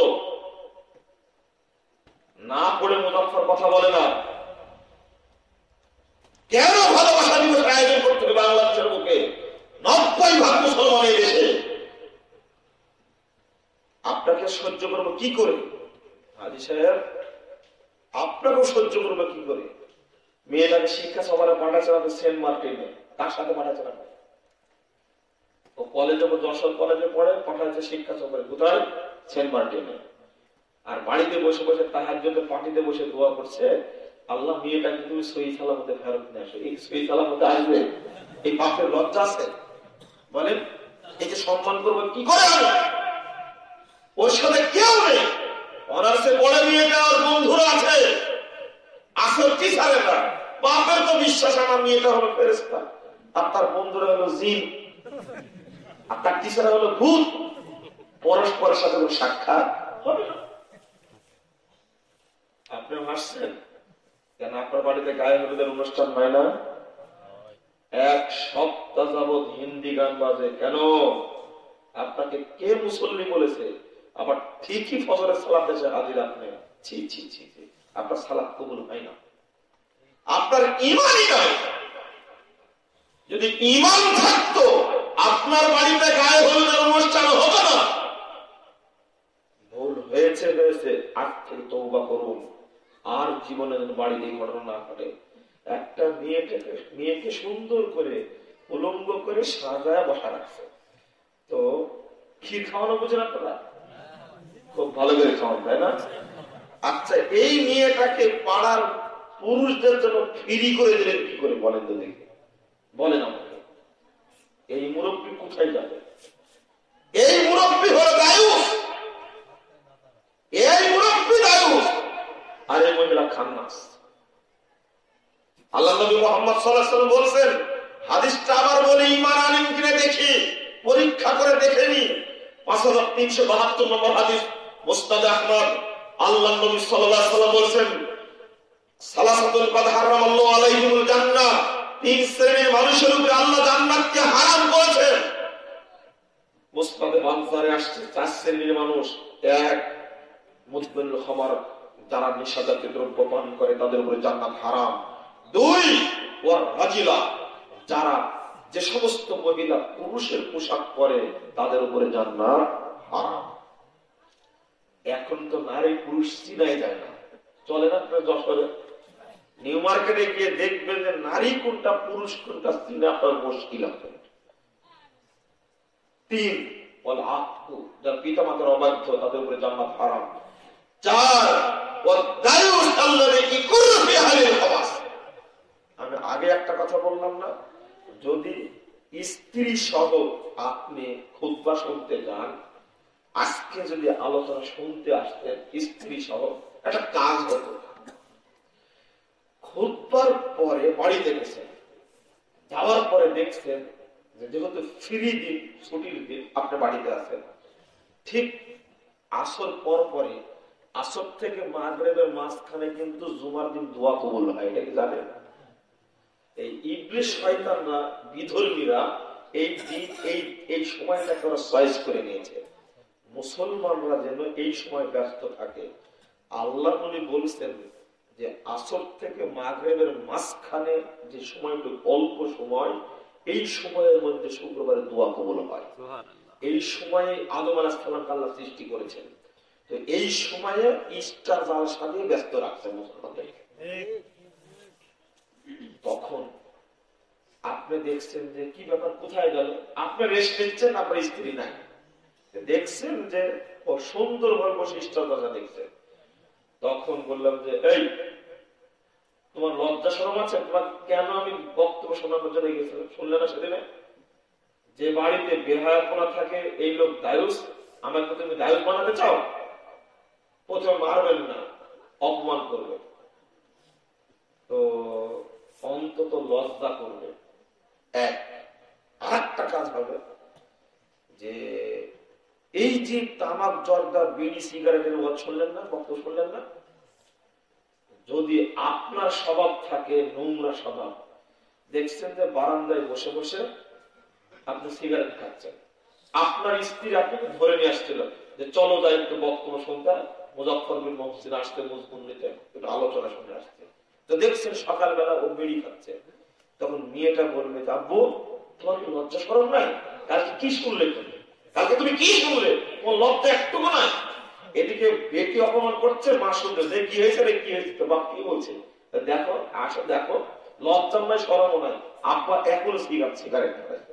এবার সে বলছে, আসলে তোমার লজ্জা হবে না, তোমার মেয়ে তোমাকে এভাবে অপমান করছে, তোমার শরম হয়? অন্তত বাড়িতে সিগারেট খাওয়া ছেড়ে দিতে। ফজিলত, একসঙ্গে দুইজন আসার ফজিলত, বুঝতে পারেন কথা? এইভাবে পরিবার সংস্কার করতে চাইলে দুইজনের অপরাধী না, এক সময় কখনো স্বামী অপরাধী, এক সময় কখনো স্ত্রী অপরাধী।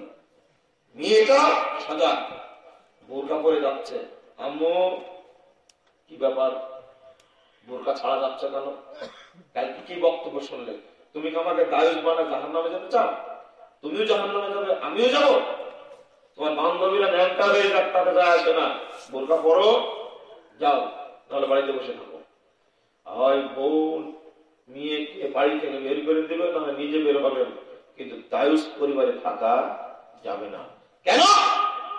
আমি হাদিসকে বিশ্বাস করি, আল্লাহর নবী বলেছেন ওয়াদায়ুস আল্লাযী ইকুরু ফি আহলিল খাবাস, যে বাড়িতে পর্দার দৃষ্টি নাই, এই লোক কি দায়ুস, এর উপরে জান্নাত হারাম, এর উপরে জান্নাত হারাম, বাঁচতে পারবে না। বুঝতেই হবে। যদি মনে করো তুমি, এই ছেলে, তুমি যদি মনে করো যে আমার গালে আমার মামাতো বোন হলুদ না খাবে, এই চিন্তা যদি তোমার মাথায় থাকে বিয়ের সময়, নিঃসন্দেহে তুমি মনে করবে, তোমার মামাতো বোন নষ্টা, এ ভালো না। তুমি অনার্সে পড়ো, মাস্টার্স পাস করা ছেলে, তোমার গালে হলুদ মাখাবে তোমার খালাতো বোন কেন? নিঃসন্দেহে এই মহিলা ভালো না, নষ্টা মহিলা। আর নষ্টা মহিলার হাত তোমার গালে আসবে কেন? ছি ছি ছি ছি। আর তুমি বা কেন গায়ে হলুদ অনুষ্ঠানে যোগ দিলে তোমার বান্ধবী? ও দেখবেন যে বসে রাখছে একটা মঞ্চ তৈরি করে হলুদ মাখাচ্ছে, ওর নাকে ঠোঁটে গালে হলুদ মাখাচ্ছে ওর বন্ধুরা। তুমিও অপবিত্র, তুমিও অপবিত্র না, তুমিও অপবিত্র না। যদি হলুদ মাখতে চাও মাখবে, মাখাবে তোমার মা। মা না থাকলে খালাকে বলবে, খালা তুমি আমার হলুদ মাখা দাও আজকে বিয়ের দিন। সবচেয়ে ভালো হয় বিয়ে করে নিয়ে আসার পরে তোমার বউকে বলবে বাসর রাত্রিতে, খুব জীবনে শখ ছিল তোমার কাছে হলুদ মাখা নাই, আমাকে হলুদ মাখা দাও, কালকে সকালে সবাই দেখবে হলুদ মাখছে। এটা সবচেয়ে ভালো হয়। কথা কি বুঝতে পারছো? আমি তোমাদের নসিহত করছি, তোমার গালে যেন অপবিত্র মহিলার হাত যেন স্পর্শ না করে। কেন করবে না? ছি ছি ছি। আমি এই দুই শ্রেণীর মানুষকে দেখতে পারি না। ওমর রাদিয়াল্লাহু আনহু এবং মুহাম্মদ সাল্লাল্লাহু আলাইহি সাল্লাম একই সফরে আছেন, একই জায়গায় আছেন। 27 নম্বর হাদিস সহিহ মুসলিম। কথা মনে থাকবে তো? হাদিসটা বলেনি, একটু মনোযোগ দিয়ে শুনুন, আপনাকে বুঝাই। তো খাবার শেষ হয়ে গেছে খাইবারের যুদ্ধে। কোন যুদ্ধে? খাইবারের যুদ্ধে। খাবার শেষ হয়ে গেছে। সাহাবা এসে বলছেন, আল্লাহ খাবার তো শেষ হয়ে গেল, তো কি করা যায়? একটা উট জবাই করে দিই, সবাই মিলে খাই। তো আল্লাহ নবী বললেন যে হ্যাঁ ঠিক আছে, উট জবাই করে দাও, সবাই খায়, যেহেতু খাবার নাই। এই কথা ওমর রাদিয়াল্লাহু আনহু শুনলেন। শোনার পরে রাসূলের কাছে এসে বলছেন যে আল্লাহ নবী আপনি নাকি উট জবাইয়ের কথা বললেন। হ্যাঁ বললাম তো। ওটা যদি শেষ হয়ে যায় তখন আরেকটা জবাই করবেন। কখন যে যুদ্ধ শেষ হবে তার তো ঠিক নাই, ওইটা শেষ হলে আরেকটা শেষ করবেন। তো উট খায়াই যদি শেষ করে দিই তাহলে যুদ্ধ করবো কি দিয়ে? বুঝতে পারেননি? তখন আল্লাহ নবী বলছেন যে তাই তো, নবী সাইয়্যিদুল মুরসালিন চিনেন? নবীকে চিনেন? মুহাম্মদ সাল্লাল্লাহু আলাইহি ওয়াসাল্লাম। তিনি বলছেন তাই তো, তাহলে কি করা লাগবে? বড় একটা কাজ করে, যার কাছে যা আছে সব এক জায়গায় করতে বলে। দেখেন পরামর্শ কাকে বলে? যার কাছে যা আছে এক জায়গায় করতে বলেন। একটু করে রুটি আছে, একটা খেজুর আছে, এক জায়গায় করে দেন, আর আপনি দোয়া করে দেন বরকতের, তাহলে হয়ে যাবে আমাদের জন্য। দেখে নবীর প্রতি বিশ্বাস কাকে বলে? তখন আল্লাহ নবী বলছেন না ওমর তুমি ঠিক বলেছ, ঠিক বলেছ। ঘোষণা দেবেন তোমাদের কার কাছে কি আছে জমা করো। কারো কাছে খেজুর একটা আঁটি ছিল, কি ছিল? আঁটি। হাসলে না পারা। সাহাবী যখন বর্ণনা করছে তখন রাবি বলছেন যে আঁটি কেন, খেজুরের আঁটি জমা করলে কেন? তখন বলছো বুঝো না, খেজুরের আঁটি এমন জিনিস, এটা কোরআনের বর্ণনা। খেজুরের আঁটি এমন জিনিস, খেজুরের গাছ থেকে শিকড় পর্যন্ত, ফল থেকে পাতা পর্যন্ত যা কিছু আছে সবগুলোই বরকতপূর্ণ, সবগুলোই বরকতপূর্ণ। আমি আমার শিক্ষক প্রফেসর শামসুল আলম, তিনি একজন খেজুরের কথা বলছিলেন, ফজিলত বলছিলেন, রাজশাহী বিশ্ববিদ্যালয়ে যখন পড়াচ্ছেন তখন। তো একটা জিনিস আমি স্যারের সাথে এক করেছিলাম, এই হাদিসটা খেজুরের বিচি কেন? তখন বলছেন যে মুখে দিয়ে চুষে চুষে চুষে আবার খেজুরের বিচিটা কাছে রেখে দিত, আর চুষার পরে পানি খেলে মনে হতো পেটটা ভরে গেল। এই জন্য তারা তারা খেজুরের বীজটা চুষত, চুষে রেখে দিত, তো ওইটা জমা করলো। সবাই মিলে জমা করার পরে এতটুকু হলো। কতটুকু হলো? এতটুকু হলো। তো আল্লাহ নবী দোয়া করে দিলেন। দোয়া করার পরে ঘোষণা করলেন সাহাবীরা যার যার পেটে যত খিদা আছে খাও, এখান থেকে যা ইচ্ছা যত ইচ্ছা খাও। সবাই খেলেন, এক পেট পূর্তি করে খেলেন। খাওয়ার পরে বলছেন যার কাছে যে ব্যাগ আছে, বস্তা আছে, এখান থেকে নেওয়ার বস্তা বড়, সবাই মিলে বস্তা ভর্তি করে নিল। ওমর রাদিয়াল্লাহু আনহু বলছেন, এবার উদাম করে দেখছে যতটুকু রাখছিল অতটুকুই আছে। এবার আল্লাহ নবী বলেছেন, দেখেন আমি কিন্তু ঘটনা বর্ণনা করতে আসিনি, এটা বলতে আসছি। এবার আল্লাহ নবী বলছেন, মান শাহিদা আল্লাহ ইলাহা ইল্লাল্লাহু আন্নী রাসূলুল্লাহ গায়রু শাক্কিন দাখালাল জান্নাহ। শোনো সাহাবীরা, এই দেখেন ঈমানের স্বাদ পেয়ে গেছেন আল্লাহ নবী। এইটা দেখার পরে খাবার নাই, কিছু নাই, আরে সবাই খেয়ে পেট ভর্তি করে নিল, পেট মুখটা যা আছে সব ভর্তি করে নিল, এরপরে অতটুকুই থেকে গেল। এবার আল্লাহ নবী বলছেন, যে ব্যক্তি বলবে আল্লাহ ছাড়া প্রকৃত কোনো মাবুদ নেই, আমি মুহাম্মদ তার রাসূল, নিঃশব্দে বলবে। এই জন্য কথা বললাম, ঈমান নির্দ্বিধায় বলবে, নিঃসন্দেহে বলবে।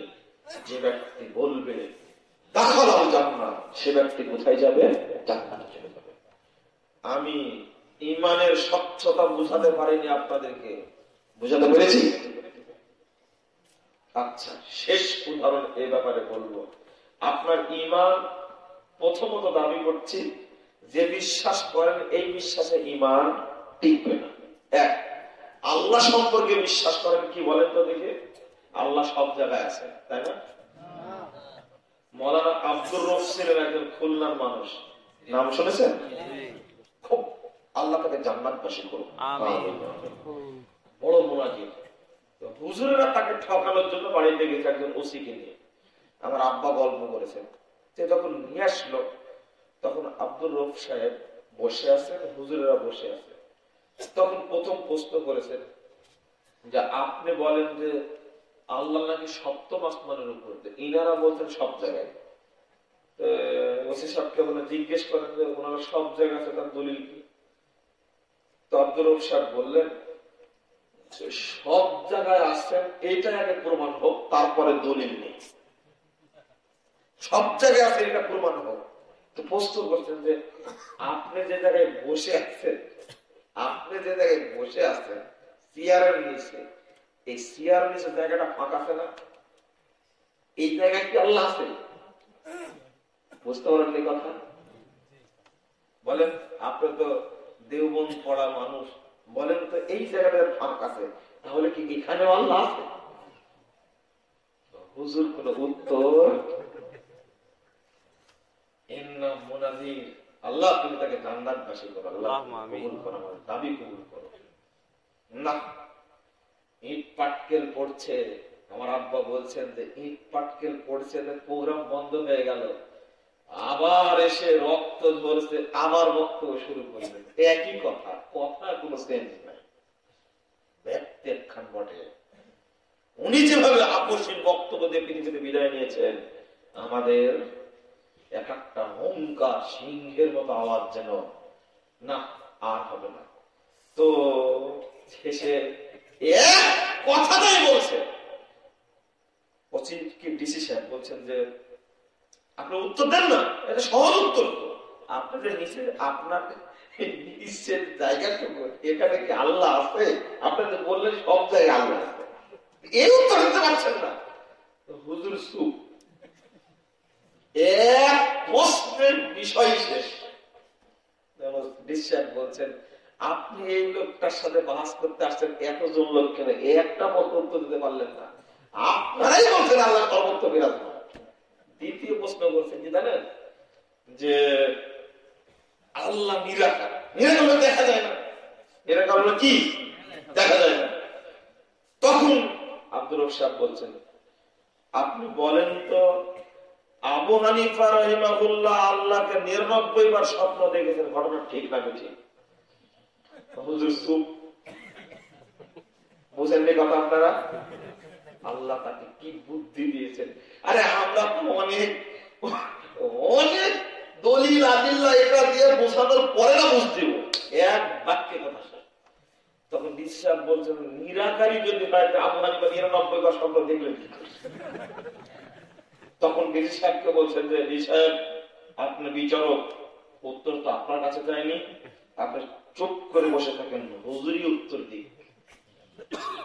আবু হানিফা যদি স্বপ্নে দেখে আল্লাহ কারে, স্বপ্নে যদি দেখে 99 বার, তাও কতবার? 99 বার। বলেন আপনি আবু হানিফা দেখছেন কিনা? যদি দেখার কথা বলেন তাহলে তো আল্লাহ আপনার আছে। আর যদি বলেন যে দেখেননি, তাহলে আবু হানিফার মর্যাদা নষ্ট হয়ে যায়।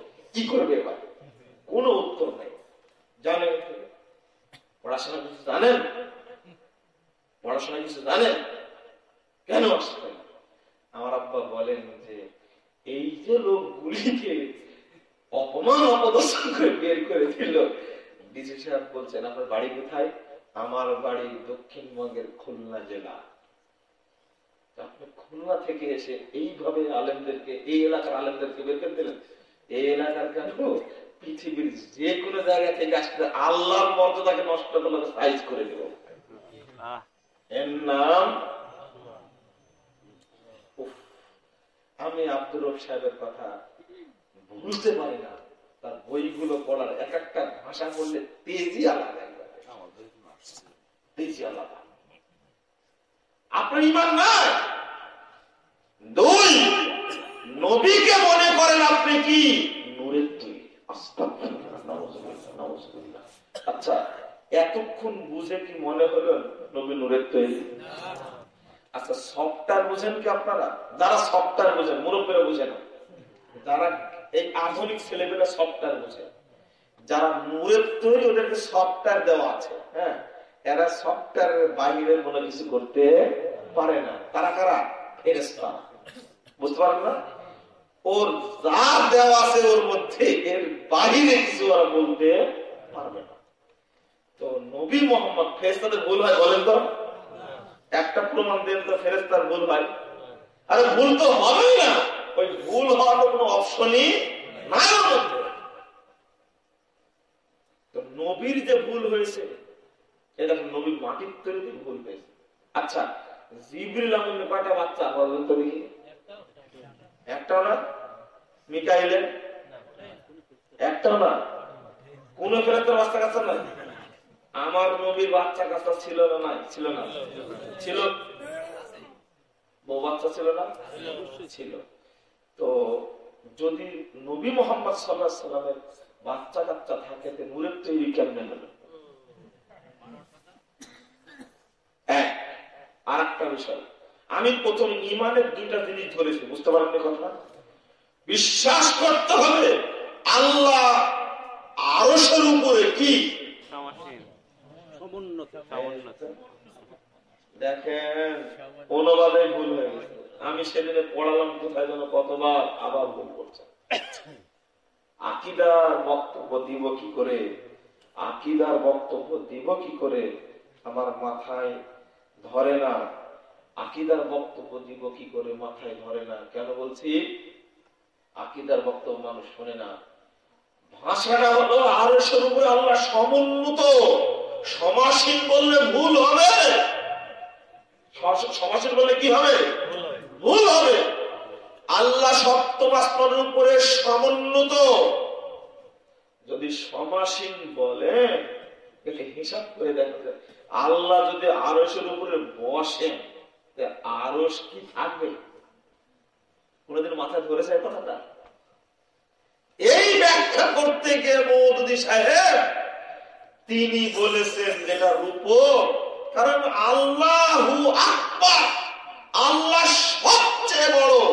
বোঝা যাচ্ছে আল্লাহ আরশের চেয়েও বড়। তাহলে যদি সেই আরশে আল্লাহ বসেন, আরশ ভেঙে পড়ে যাবে। আল্লাহু আকবার। মওদুদী সাহেবের জন্য বলছেন না, আরশের উপরে বসে আছে, এটা হলো রূপক অর্থে। এ কথা কি ঠিক বলেছেন? ও আপনারা বুঝে নেব না। সমাসীন মানে বসা, সমাসীন মানে বসা, সমাসীন মানে বসা। আল্লাহ যদি আরশের উপরে বসেন, বলেন তো দেখি আরশ থাকবে কিনা? থাকবে। এই জন্য অনুবাদ করতে সমুন্নত। এই অনুবাদ না জানার কারণে মওদুদী সাহেব ভুল বুঝে আল্লাহ যদি বসে আরশের উপরে, তাহলে তো আরশ ভেঙে যাবে। এই জন্য এই অনুবাদ করা যাবে না, বলতে হবে এটার উপপাঠ্যে আল্লাহ ব্যবহার করেছে। নাউযুবিল্লাহ, নাউযুবিল্লাহ। এই দেখেন বিকৃত অনুবাদ।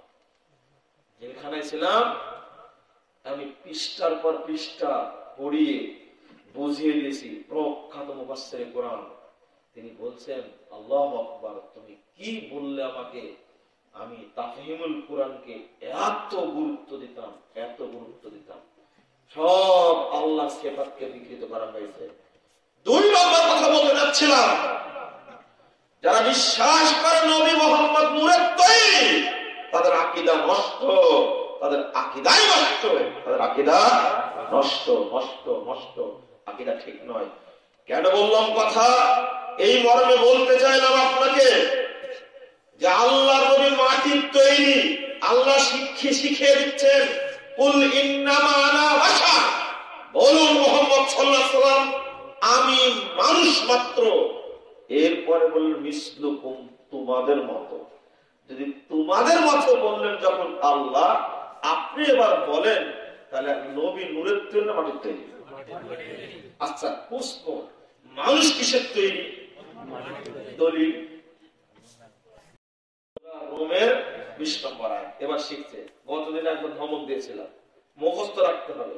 আল্লাহ বলেছেন সূরা রোম 20 নম্বর আয়াত, ومن آياته أن خلقكم من تراب ثم إذا أنتم بشر تنتشرون।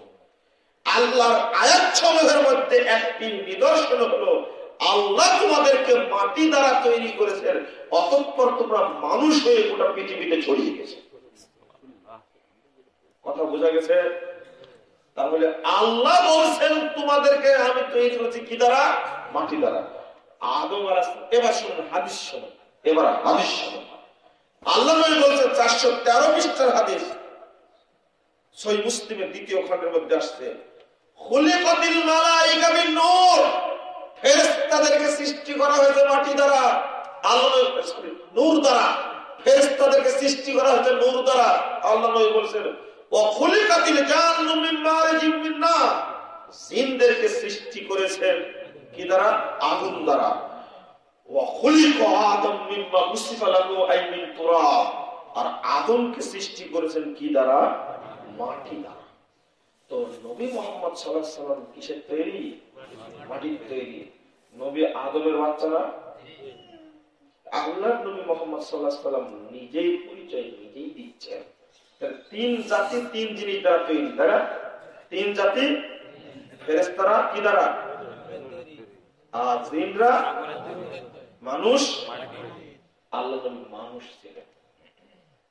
তো আপনি যদি অপব্যাখ্যা করতে চান তাহলে তো ভুল হবে। অপব্যাখ্যাটা কি? একটা জাল হাদিস আছে, আউয়ালু মা খালাকাল্লাহু নূরি, আল্লাহ সর্বপ্রথম সৃষ্টি করেছেন আমার নূরকে। কথা শুনেননি আপনারা? এক, তারপরে আল্লাহর নূরে নবী পয়দা, নবীর নূরে সারা জাহান পয়দা। এক। আরেকটা আছে, আমার একটা বই আছে ভ্রান্ত আকীদা মানে সঠিক আকীদা, এই বইটা আপনারা নিয়ে পড়লে সমস্ত প্রশ্নের উত্তর পাবেন। আমি আপনাকে বুঝবি এইভাবে যে প্রথমত এটা হাদিসই না। আল্লাহ প্রথম নূরকে সৃষ্টি করেছেন, প্রথমত এটা কোনো কি হাদিসই না। দুর্ভাগ্য, মানুষ প্রচার করছে হাদিস বলে। আগে যেগুলো বললাম, আর একটা আয়াতের অব্যাখ্যা করা হয়, ওয়াকাদ জাআকুম মিনাল্লাহি নূরুন ওয়া কিতাবুম মুবিন, সূরা মাইদা 15 নম্বর আয়াত। তোমাদের উপরে আল্লাহর পক্ষ থেকে এসেছে কি? নূর, আর তার স্পষ্ট কিতাব। এই নূর দ্বারা অর্থ নেওয়া হয় মুহাম্মদ সাল্লাল্লাহু আলাইহি ওয়াসাল্লাম নূরের তৈরি। নাউযুবিল্লাহ। নূর মানে হলো স্পষ্ট কিতাব। দলিল সূরা আরাফ 157 নম্বর আয়াত খুলুন। আল্লাহ বলেছেন ওয়াত্তাবাউন নূরাল্লাযী উনজিলা মাহু, মুমিনরা সেই নূরের আনুগত্য করে যে নূর নাজিল হয়েছে মুহাম্মদ সাল্লাল্লাহু আলাইহি ওয়াসাল্লামের সাথে। তাহলে নূর অর্থ কি হলো বলেন তো? কোরআন। আরেকটা তাগাবুন 8 নম্বর আয়াত খুলুন। আল্লাহ বলেছেন নূর মানে কি? আল্লাহ বলেছেন فآمنوا بالله ورسوله والنور الذي أنزلنا তোমরা আল্লাহর প্রতি ঈমান আনো, রাসূলের প্রতি ঈমান আনো, আর ওই নূরের প্রতি যা আমি নাযিল করেছি। নূর দ্বারা কি বোঝানো গেল? ওই আয়াতের অর্থ ভুল করে প্রচার করা হয় নবী মুহাম্মদ সাল্লাল্লাহু আলাইহি ওয়াসাল্লাম নূরের তৈরি, এগুলো ঠিক নয়। বন্ধুরা আমার, আমি বক্তব্য এখনো শেষ করিনি। আমি আর দুইটা কথা আপনাকে বলবো ঈমান সম্পর্কে। আচ্ছা, আপনাতে অনেক কিছুই পরীক্ষা করেছেন, করেননি? আগে তো ব্যবসা করতেন চাউলের, এখন কিসের ব্যবসা করেন? কাঠের। এরকম হয় না? আচ্ছা, কেউ কি পরীক্ষা করেছেন যে দেখি বিষ খাই মরি কিনা? করেছেন কেউ? করেছেন না? একজনও করেননি? কেউ দেখেছেন যে বিষটা খাই দেখি মরি কিনা? দেখেননি কেউ, তাই না? কেন বলেন তো? হ্যাঁ, মরার ভয়ে বিষ খেলে মানুষ মারা যায়, বিষ খেলে মানুষ মারা যায়। দেখেন, এবার আপনাকে মানে শেষ ঔষধে আপনার জন্য এটা, বিষ খেলে মানুষ মারা যায়, এই জন্য কেউ বিষ খায় পরীক্ষা করে না। কেন বিষ খেয়ে মানুষ বাঁচে না? হ্যাঁ, বিষ খেলে মানুষ মারা যায়, এই ভয়ে কেউ বিষ মুখে দেয় না। এটা তো দূরের কথা, দুধ খাওয়ার পরে আনারস খাবে এরকম সাহসী কেউ লোক আছে? হ্যাঁ, আনারস খেলে খাওয়ার পরে দুধ খেলে খাবে এরকম কেউ খেয়েছে? কি জন্য খায় না বলেন? মরার ভয় দেয়। আচ্ছা, আপনি বলেন তো, এই এলাকায় একজন লোক মারা গেছে, আছে? আপনার বাপকে জিজ্ঞেস করেন কবর থেকে তুলে, যে বাপ তোমার যুগে কেউ কি আনারস খায় দুধ খাওয়ার পর মরেছে কিনা? ও বলতে পারবে না। ও, আনারস খেয়ে দুধ খেলে মানুষ মারা যাবে এই ভয়ে, কোন প্রমাণ নাই, এই ভয়ে আপনারা কেউ খান না, এই ভয়ে খান না। ইমানটা বোঝাই কি করে আপনাকে? বিষ খেলে মানুষ মারা যায় এই কথা ঠিক, তবে অনেক মানুষ বেঁচেও যায়, এটাও ঠিক। ওই যে একটা মহিলা বিষ খেয়েছিল আপনার পাড়ার, তোকে গু গোবর খাওয়ায় মাথা রাখতেন না, কোনো বিষ খাওয়া মরতে চেয়েছিল, গোবর খাওয়ায় নাকি যেন শুনেছি। আমি দেখেছি এক মহিলাকে পাইপ দিয়ে গোবর খাওয়াতে দেখছিলাম, তাই বলছি। ও এরপরও বেঁচে ছিল অনেকদিন। তাহলে বিষ খেলে মারা যাবে কে বলেছে? খালিদ বিন ওয়ালিদ নামে লোক ছিল একটা, জানেন? খালিদ বিন ওয়ালিদ কাফের সেনাপতিকে গ্রেফতার করেছে, করার পরে তার কাছে পাওয়া গেছে একটা ছোট্ট শিশি, এই শিশির মধ্যে পাওয়া গেছে খুব পাওয়ারফুল বিষ। তো জিজ্ঞেস করছে যে, খালিদ বিন ওয়ালিদ জিজ্ঞেস করছেন তোমার কাছে এটা কেন? আমি গ্রেফতার হলে ওটা খেয়ে নিব, মারা যাবো, ঝামেলা শেষ হয়ে যাবে। তখন খালিদ বিন ওয়ালিদ বলছেন যে ব্যাকুল কোথাকার, বিষ খেলে মানুষ মরে? এরপরে তিনি খুলে নিজেই খেয়ে ফেললেন, দেখো মানুষ মরে। তখন কাফের সেনাপতি ঘোষণা দেয়, বলছে এই শোনো আমার সৈন্যরা, তোমরা যদি মরা পর্যন্ত এদের সাথে যুদ্ধ করো, এদের মধ্যে এমন ঈমান আলা মানুষ আছে, এদের সাথে তুমি মরা পর্যন্ত যুদ্ধ করে যুদ্ধ জিততে পারবা না, অতএব পরাজয় করো। কথা বুঝেননি? এর নাম হলো ঈমান। আরে বিষ খেলে মানুষ নাও মরতে পারে। আমি যে কোরআন সুন্নাহর কথা বললাম, এটার প্রতি বিশ্বাস কেমন হওয়া লাগবে বলেন তো দেখি? আমি বুঝাতে পারি বিষ খাওয়ার মতো, তার চেয়ে অনেক বেশি। যা বলা আছে তাই বলবে। এখনো নিচে যারা কাপড় পরেন, জাহান্নামে একবার সাক্ষাৎ হবে, জাহান্নামের সাথে আপনার সাক্ষাৎ হবে, এতে কোনো সন্দেহ নেই। নবী বলেছেন। বিশ্বাস কি হলো? বিশ্বাস হলো? বিশ্বাস হলো। আমি বন্ধুরা আমার অনেক আলোচনা করেছি, এত আলোচনা করতে চাচ্ছিলাম না, তবে আপনাদের প্রথমে উপদেশ দিই, প্রথম উপদেশ দিই আকীদাটা শুদ্ধ করেন। দ্বিতীয় উপদেশ দিই আপনারা সালাতটাকে শুদ্ধ করার চেষ্টা করুন। হ্যাঁ, সালাতটাকে শুদ্ধ করার চেষ্টা করুন। দেখেন নবীর সালাতের সাথে আমাদের সালাতের কোনো সম্পর্ক নাই। দেখবেন একটু একটু দেখবেন না, অল্প একটা বলবো, যে সালাত আদায় করি আমরা, এই সালাতের সাথে নবীর সালাতের কোনো সম্পর্ক নেই। বললেই তো রেগে যাবেন আপনি, বললেই রেগে যাবেন আপনি। যে কাজগুলো সালাতের মধ্যে হয় তার দলিল নাই। এই জন্য জাল হাদিসের কবলে রাসূলুল্লাহ সালাত বইটি যখন মানুষের সামনে আমরা পেশ করলাম, টেকনাফ থেকে তেতুলিয়া পর্যন্ত আলেমরা বইটা নিয়ে টেবিল টেবিল ঘুরে বেড়াতে লাগলো, আর এতই মিথ্যাচার করতে লাগলো, করতেই আছে, মিথ্যাচার করতে আছে। তবে আমি নিরাশ নয়, আলহামদুলিল্লাহ, বড় বড় আলেমের মতো ওই আনন্দ তো আপনাকে বুঝাতে পারবো না, যে আনন্দ তো আমি বুঝি, আমি বুঝাতে পারবো না। জেলখানায় যাওয়ার আগেই 2013 সালের 25শে ডিসেম্বর একটা পত্র পেয়েছিলাম হাতে, কাশিমপুর কারাগার থেকে লেখা, 9 পৃষ্ঠার পত্রের উপরে লেখা আছে, ভুল সংশোধনে সফলতা আছে, ব্যর্থতা নেই, লজ্জারও কিছু নেই। পত্র পড়ে কাঁদছিলাম। প্রখ্যাত বিশ্বের একজন বরেণ্য মুফাসসিরে কোরআন পত্র লিখছেন, ওই আনন্দ কি বুঝাতে পারবো? এরপরে জেলখানায় যাওয়ার পরে যখন একসঙ্গে সালাত আদায় করলাম, যখন দেখলাম রফলে আদান করে বুকে হাত বেঁধে সালাত আদায় করছে, ওই আনন্দ তো আপনাকে ভাগ করে দিতে পারবো না, আমি দিতে পারবো না। যদিও এক শ্রেণীর মানুষ বলছে যে মুজাফফর মিথ্যা কথা বলে বেড়াচ্ছে, বেটা মিথ্যা কথা বলে বেড়াচ্ছে, তোমাকে কে বলেছে যে অমুকালের নামাজ পরিবর্তন করে তোমাকে করতে হবে?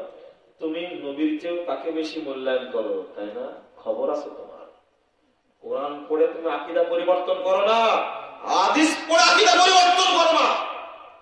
তার মতো মর্যাদাবান হওয়া লাগে। এত বড় মতের মানুষ আমার মতো পিচ্চি ছেলেকে যেভাবে আদর দিয়ে কাছে আসছে, মনটা এরকম করো আগে, তিনি কেঁদে ফেলেছেন বলতে বলতে।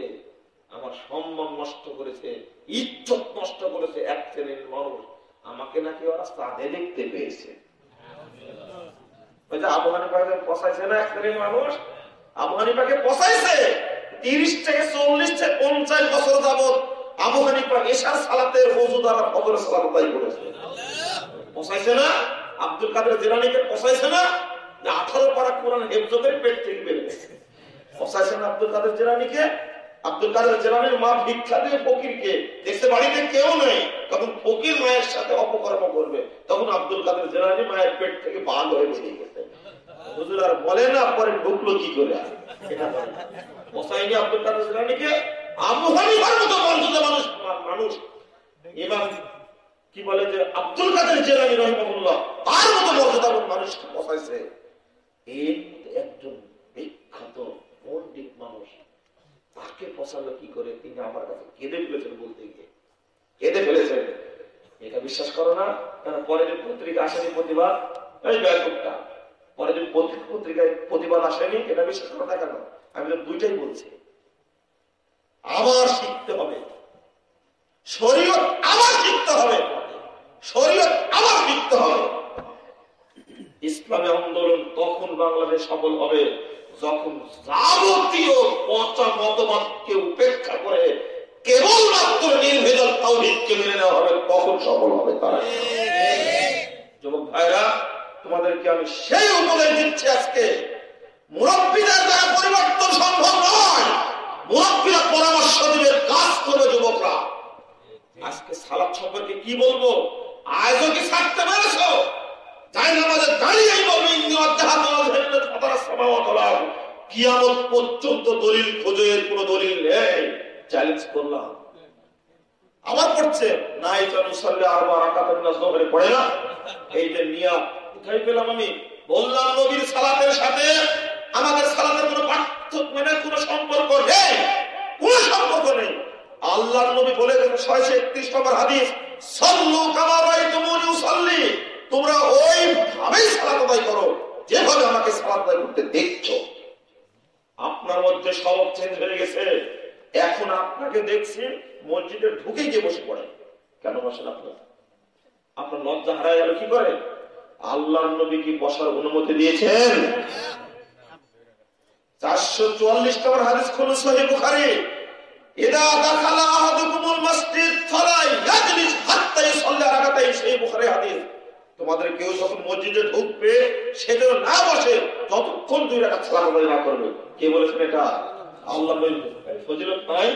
আমি আজকে বক্তব্য দিলাম না তাই আমার বক্তব্যের শতামূলের উপরে নেট থেকে শুনে নেবেন। ফজিলত নেই? বেলাল রাদিয়াল্লাহু আনহু আল্লাহ বলেছেন, তিরমিজি দ্বিতীয় খণ্ডে 209 পৃষ্ঠা খুলুন। বেলাল, ঘটনা কি? মা দাখালতু জান্নাতা ইল্লা সামিতু খাশখাশাতা। যখনই আমি জান্নাতে ঢুকি তখনই দেখি আমার সামনে দেখুন খটখট হয়ে হেঁটে যাচ্ছে। ব্যাপারটা কি বেলাল বলো তো? তখন বেলাল বলছেন, আমি যখন ওযু করি তখন 2 রাকাত সালাত আদায় করি, অথবা যখন আযান দেই তখন মসজিদে তাহিয়াতুল মসজিদ 2 রাকাত পড়ি, তখন ফালিল্লাহি আলাইয়া, হয়তো মনে হয় আমার মতো মানুষকে আল্লাহ এই জন্য একটা ফজিলত দিয়েছেন। তখন আল্লাহ বলেছেন, বেহিমা বেলাল থামো, এই 2 রাকাত সালাতই তোমাকে আমার শব্দে দিয়ে জান্নাতে হাঁটার সুযোগ করে দিয়েছে। সালাতে যখন দাঁড়ান তখন আপনি আপনার পাশের মুসল্লি এইরকম ফাঁকা থাকে কেন? কেন ফাঁকা থাকে? কেন? হাদিসে নাই? ওই কথাটা ছুটে আসছি। ইমাম খুতবা দিচ্ছে মসজিদে, মেম্বারের উপর দাঁড়িয়ে খুতবা দিচ্ছেন, আপনাকে মসজিদে গিয়ে সালাত পড়েই বসতে হবে। ইমাম সাহেব বলছেন বসেন, আমি খুতবা দিচ্ছি বসেন। মানে মানে মানে এই ইমামটা কি নবীর চেয়েও বড় খতিব? সহিহ মুসলিমের হাদিস, সহিহ বুখারীর হাদিস 287 পৃষ্ঠা প্রথম খণ্ড খুলুন। আল্লাহ নবী বলছেন, একজন সাহাবী এসে বসে পড়েছেন, এই আসল্লাইতা, সালাত পড়েছো? লা, পড়ি। কম, দাঁড়াও, সল্লি রাকাতাইন, 2 রাকাত পড়ো, ফাউজিজ, সংক্ষেপ করো। এই দেখেন, নবী খুতবা দিলে সালাত পড়া যায়, আপনার ইমাম খুতবা দিলে সালাত পড়া যায় না। লালবাতি জানেনই আপনারা, আমাকে বলতে হবে এটা? যারা এটা বেদাতিবাদী, এটা লালবাতি কে বলেছে? কে বললো এটা? সালাতের মধ্যে এইভাবে পায়ের সাথে পা, কাঁধের সাথে কাঁধ, এইভাবে হাঁটুর সাথে হাঁটু মিলিয়ে দাঁড়াতে হবে। আধা ফাঁক করে দাঁড়াবেন। দলিল পেলেন কোথায়? কিয়ামত পর্যন্ত গ্যারেন্টি দিলাম কোনদিন দলিল পাওয়া যাবে না। থাকলে তো নিয়ে আসুন আমার কাছে। কত চ্যালেঞ্জ করলাম, ইন্টারনেট মুফতি হয়ে খালি ফতোয়া দিচ্ছেন, চ্যালেঞ্জ করছেন। দলিল দেন না একটা, যে এই 4 হাত ফাঁক করে দাঁড়ানো দলিল অমুক কেতাবে পাওয়া যাবে। দেখি আপনার মাজায় বল কত, দেখি পারেন কিনা। আর আমি বলছি দেখেন, তাবরানী আওসাত 5797 নম্বর হাদিস, আল্লাহ নবী বলেছেন, মান সাদ্দা ফুরজাতান ফি সাফিন, যে ব্যক্তি কাতারের মধ্যে দাঁড়ানোর সময় ফাঁক বন্ধ করে দাঁড়াবে, এইভাবে উভয়ের মাঝে কোনো ফাঁক থাকবে না, উভয়ের মাঝে কোনো ফাঁক থাকবে না। তো আল্লাহ নবী বলেছেন, যে ব্যক্তি ফাঁক বন্ধ করে দাঁড়াবে, রাফাল্লাহু লাহু দারাজা, আল্লাহ তার মর্যাদা বৃদ্ধি করে দিবেন, ওয়ানাল্লাহু লাহু বাইতান ফিল জান্নাহ, এবং আল্লাহ তার জন্য জান্নাতে একটা ঘর দিবেন। সুবহানাল্লাহ। এই ফজিলত নাই? এই ফজিলত কে মানবে? এই ফজিলত কে মানবে? মানলেন না কেন? আপনি, আপনার প্রতি প্রশ্ন আমার। তারাবি যখন 4 রাকাত হয়ে গেল তখন পড়লেন সুবহানাজিল মুলকি ওয়াল মালাকুতি ওয়াল কুদরাতি ওয়াল হাইবাতা, সেটা বলছেন ইয়া মুজিরু ইয়া মুজিরু ইয়া মুজিরু। দলিল কিয়ামত পর্যন্ত গ্যারান্টি দিলাম, দলিল খুঁজে বের করেন আগে, তারপরে কথা হবে। নাই, আল্লাহ নবী বলেছেন সালাম ফেরার পরে আল্লাহু আকবার, আস্তাগফিরুল্লাহ আস্তাগফিরুল্লাহ আস্তাগফিরুল্লাহ, আল্লাহুম্মা আসসালাম ওয়া মিনকাস সালাম, তাবারাকতা ইয়া যাল জালালি, এটা পড়েছেন। আপনি এগুলো পড়েন কেন? পড়লেন ইফতার করার সময় গোটা দেশে যে দোয়া পড়া হয়, আল্লাহুম্মা সুমতু লাকা ওয়া তাওয়াক্কালতু আলা রিজকিকা ওয়া আখতারতু বিরহমাতিকা ইয়া আরহামার রাহিমিন। সময় দিলাম আপনার মরা পর্যন্ত, সময় দিলাম কিয়ামত পর্যন্ত, দলিল বের করেন কোথায় আছে। তবে একজন হানাফি বিদ্বান বলেছেন এটা মানুষের মুখে রচিত কোন দলিল। ধরুন 130 পৃষ্ঠা মিরকাতুল মাফাতির মধ্যে আসছে, মুল্লা আলী কারি হানাফি তিনি নিজেই লিখে গেছেন এই কথা। ইফতারির সময় শুধু পড়তে হবে বিসমিল্লাহ। কি পড়তে হবে? বিসমিল্লাহ। আল্লাহুম্মা লাকা সুমতু ওয়া লিস্তিকা আফতারতু, আবু দাউদের 321 পৃষ্ঠার এই হাদিস জয়ীফ, এই হাদিস বলা যাবে না। অনুরূপ ভাবে সূরা হাশরের শেষের 3 আয়াত ফজর পরে পড়া যাবে না, মাগরিব পরে পড়া যাবে না। এই হাদিস জয়ীফ হাদিস, ইমাম তিরমিজি বলে গেছেন। আপনাকে অনুরোধ করব আপনি সূরা মুলক পড়েন। কি পড়বেন? সূরা মুলক পড়েন। কেন বললাম? 1400 নম্বর হাদিস, আপনি প্রতিদিন সূরা মুলক পড়বেন। আল্লাহ নবী বলেছেন ইয়াশফাউ লিসাহিবিহা হাত্তা ইউগফারা লাহু। জাহান্নাম ওয়াজিব হয়ে গেছে, জাহান্নাম ওয়াজিব হয়ে গেছে, জাহান্নাম ওয়াজিব হয়ে জাহান্নামে যাচ্ছে। ঠিক সূরা মুলক গিয়ে ইয়াশফাউ লিসাহিব, আল্লাহকে বলবেন, আল্লাহ তুমি একে জাহান্নামে দিও না, আল্লাহ আল্লাহ তুমি জাহান্নামে দিও না। আল্লাহর পিছনে লেগেই থাকবে সূরা মুলক। যতক্ষণ আল্লাহ ক্ষমা না করবে ততক্ষণ লেগে থাকবে। 10,547 নম্বর হাদিস, নাসাই কুবরা। আল্লাহ নবী বলছেন সূরা মুলকের আরেকটা নাম আছে। কি নাম জানেন? সূরাতুল মানিআ। কি সূরা? সূরাতুল মানিআ, আযাবের ফেরেশতাকে প্রতিরোধকারী সূরা। আল্লাহু আকবার। যে ব্যক্তি সূরা মুলক পড়ে যাবে ওর কবরে আসবে আযাবের ফেরেশতা, হাতুড়ি নিয়ে আসবে। বুঝতে পারছেন? হাতুড়ি নিয়ে আসবে যখন, তখন বলবে এই আমি এখানে আছি, এই কবরে ঢোকার তোর কিয়ামত পর্যন্ত চান্স নাই, যা। প্রতিরোধ করবে যে না, এখানে ঢোকার সুযোগ নাই। ফেরেশতার মর্যাদা বেশি না কালামুল্লাহর মর্যাদা বেশি? কালামুল্লাহ। ফেরেশতা ঢোকার সুযোগ পাবে। আমার নবী বলেছেন যে ব্যক্তি সূরা মুলক পড়বেন তার কবরে কিয়ামত পর্যন্ত আযাবের ফেরেশতা ঢুকতে পারবে না। সূরা মুলক পড়েন। তবে বাংলা উচ্চারণ করে কোরআন পড়া হারাম, আরবিতেই পড়তে হবে। পড়তে আপনি জানেন না, আজকে আপনি পড়া শিখুন। একজন বাচ্চা ছেলেকে ডেকে নিয়ে, বুড়ো হয়ে গেছেন তো, পড়তে পারেন না। আমি যেভাবে পড়ছি না, ফালাম তাকতুলুহুম ওয়ালাকিন্নাল্লাহা কাতালাহুম ওয়া মা রামাইতা ইয রামাইতা ওয়ালাকিন্নাল্লাহা রামা ওয়ালিয়ুবলিয়াল মুমিনিনা মিনহু বালাগান হাসানা ইন্নাল্লাহা সামিউন আলীম যালিকুম আন্নাল্লাহা মুহিনুন কাইদিল কাফিরিন। খুব জোরে জোরে পড়লাম না? আমি পড়তে পারেন না এইভাবে। আপনি পড়লেন, কোরআন পড়া শিখবেন তাই পড়ছেন। আলিফ জবর আ, বা জবর বা, তা জবর তা, তা জবর সা বলছেন না এইভাবে। উদ্দেশ্য কি? কোরআন পড়বেন।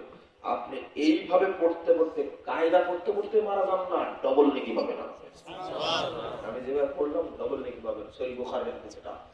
আপনি বাংলা উচ্চারণ করে কোরআন পড়বেন না, খবরদার, হারাম। বাংলা উচ্চারণ করে কোরআন পড়া কি হারাম, একবারে হারাম। বহু মানুষ আজকে যারা উচ্চারণ করে বাংলা কোরআন প্রিন্ট করেছে,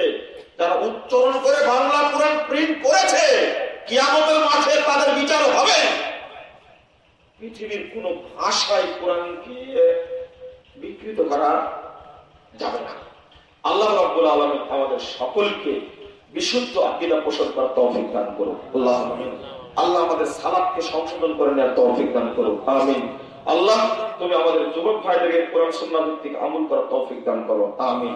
জাযাকুমুল্লাহ খাইরান। আমি একটা প্রশ্নের উত্তর দিয়ে আমি বিদায় নিচ্ছি।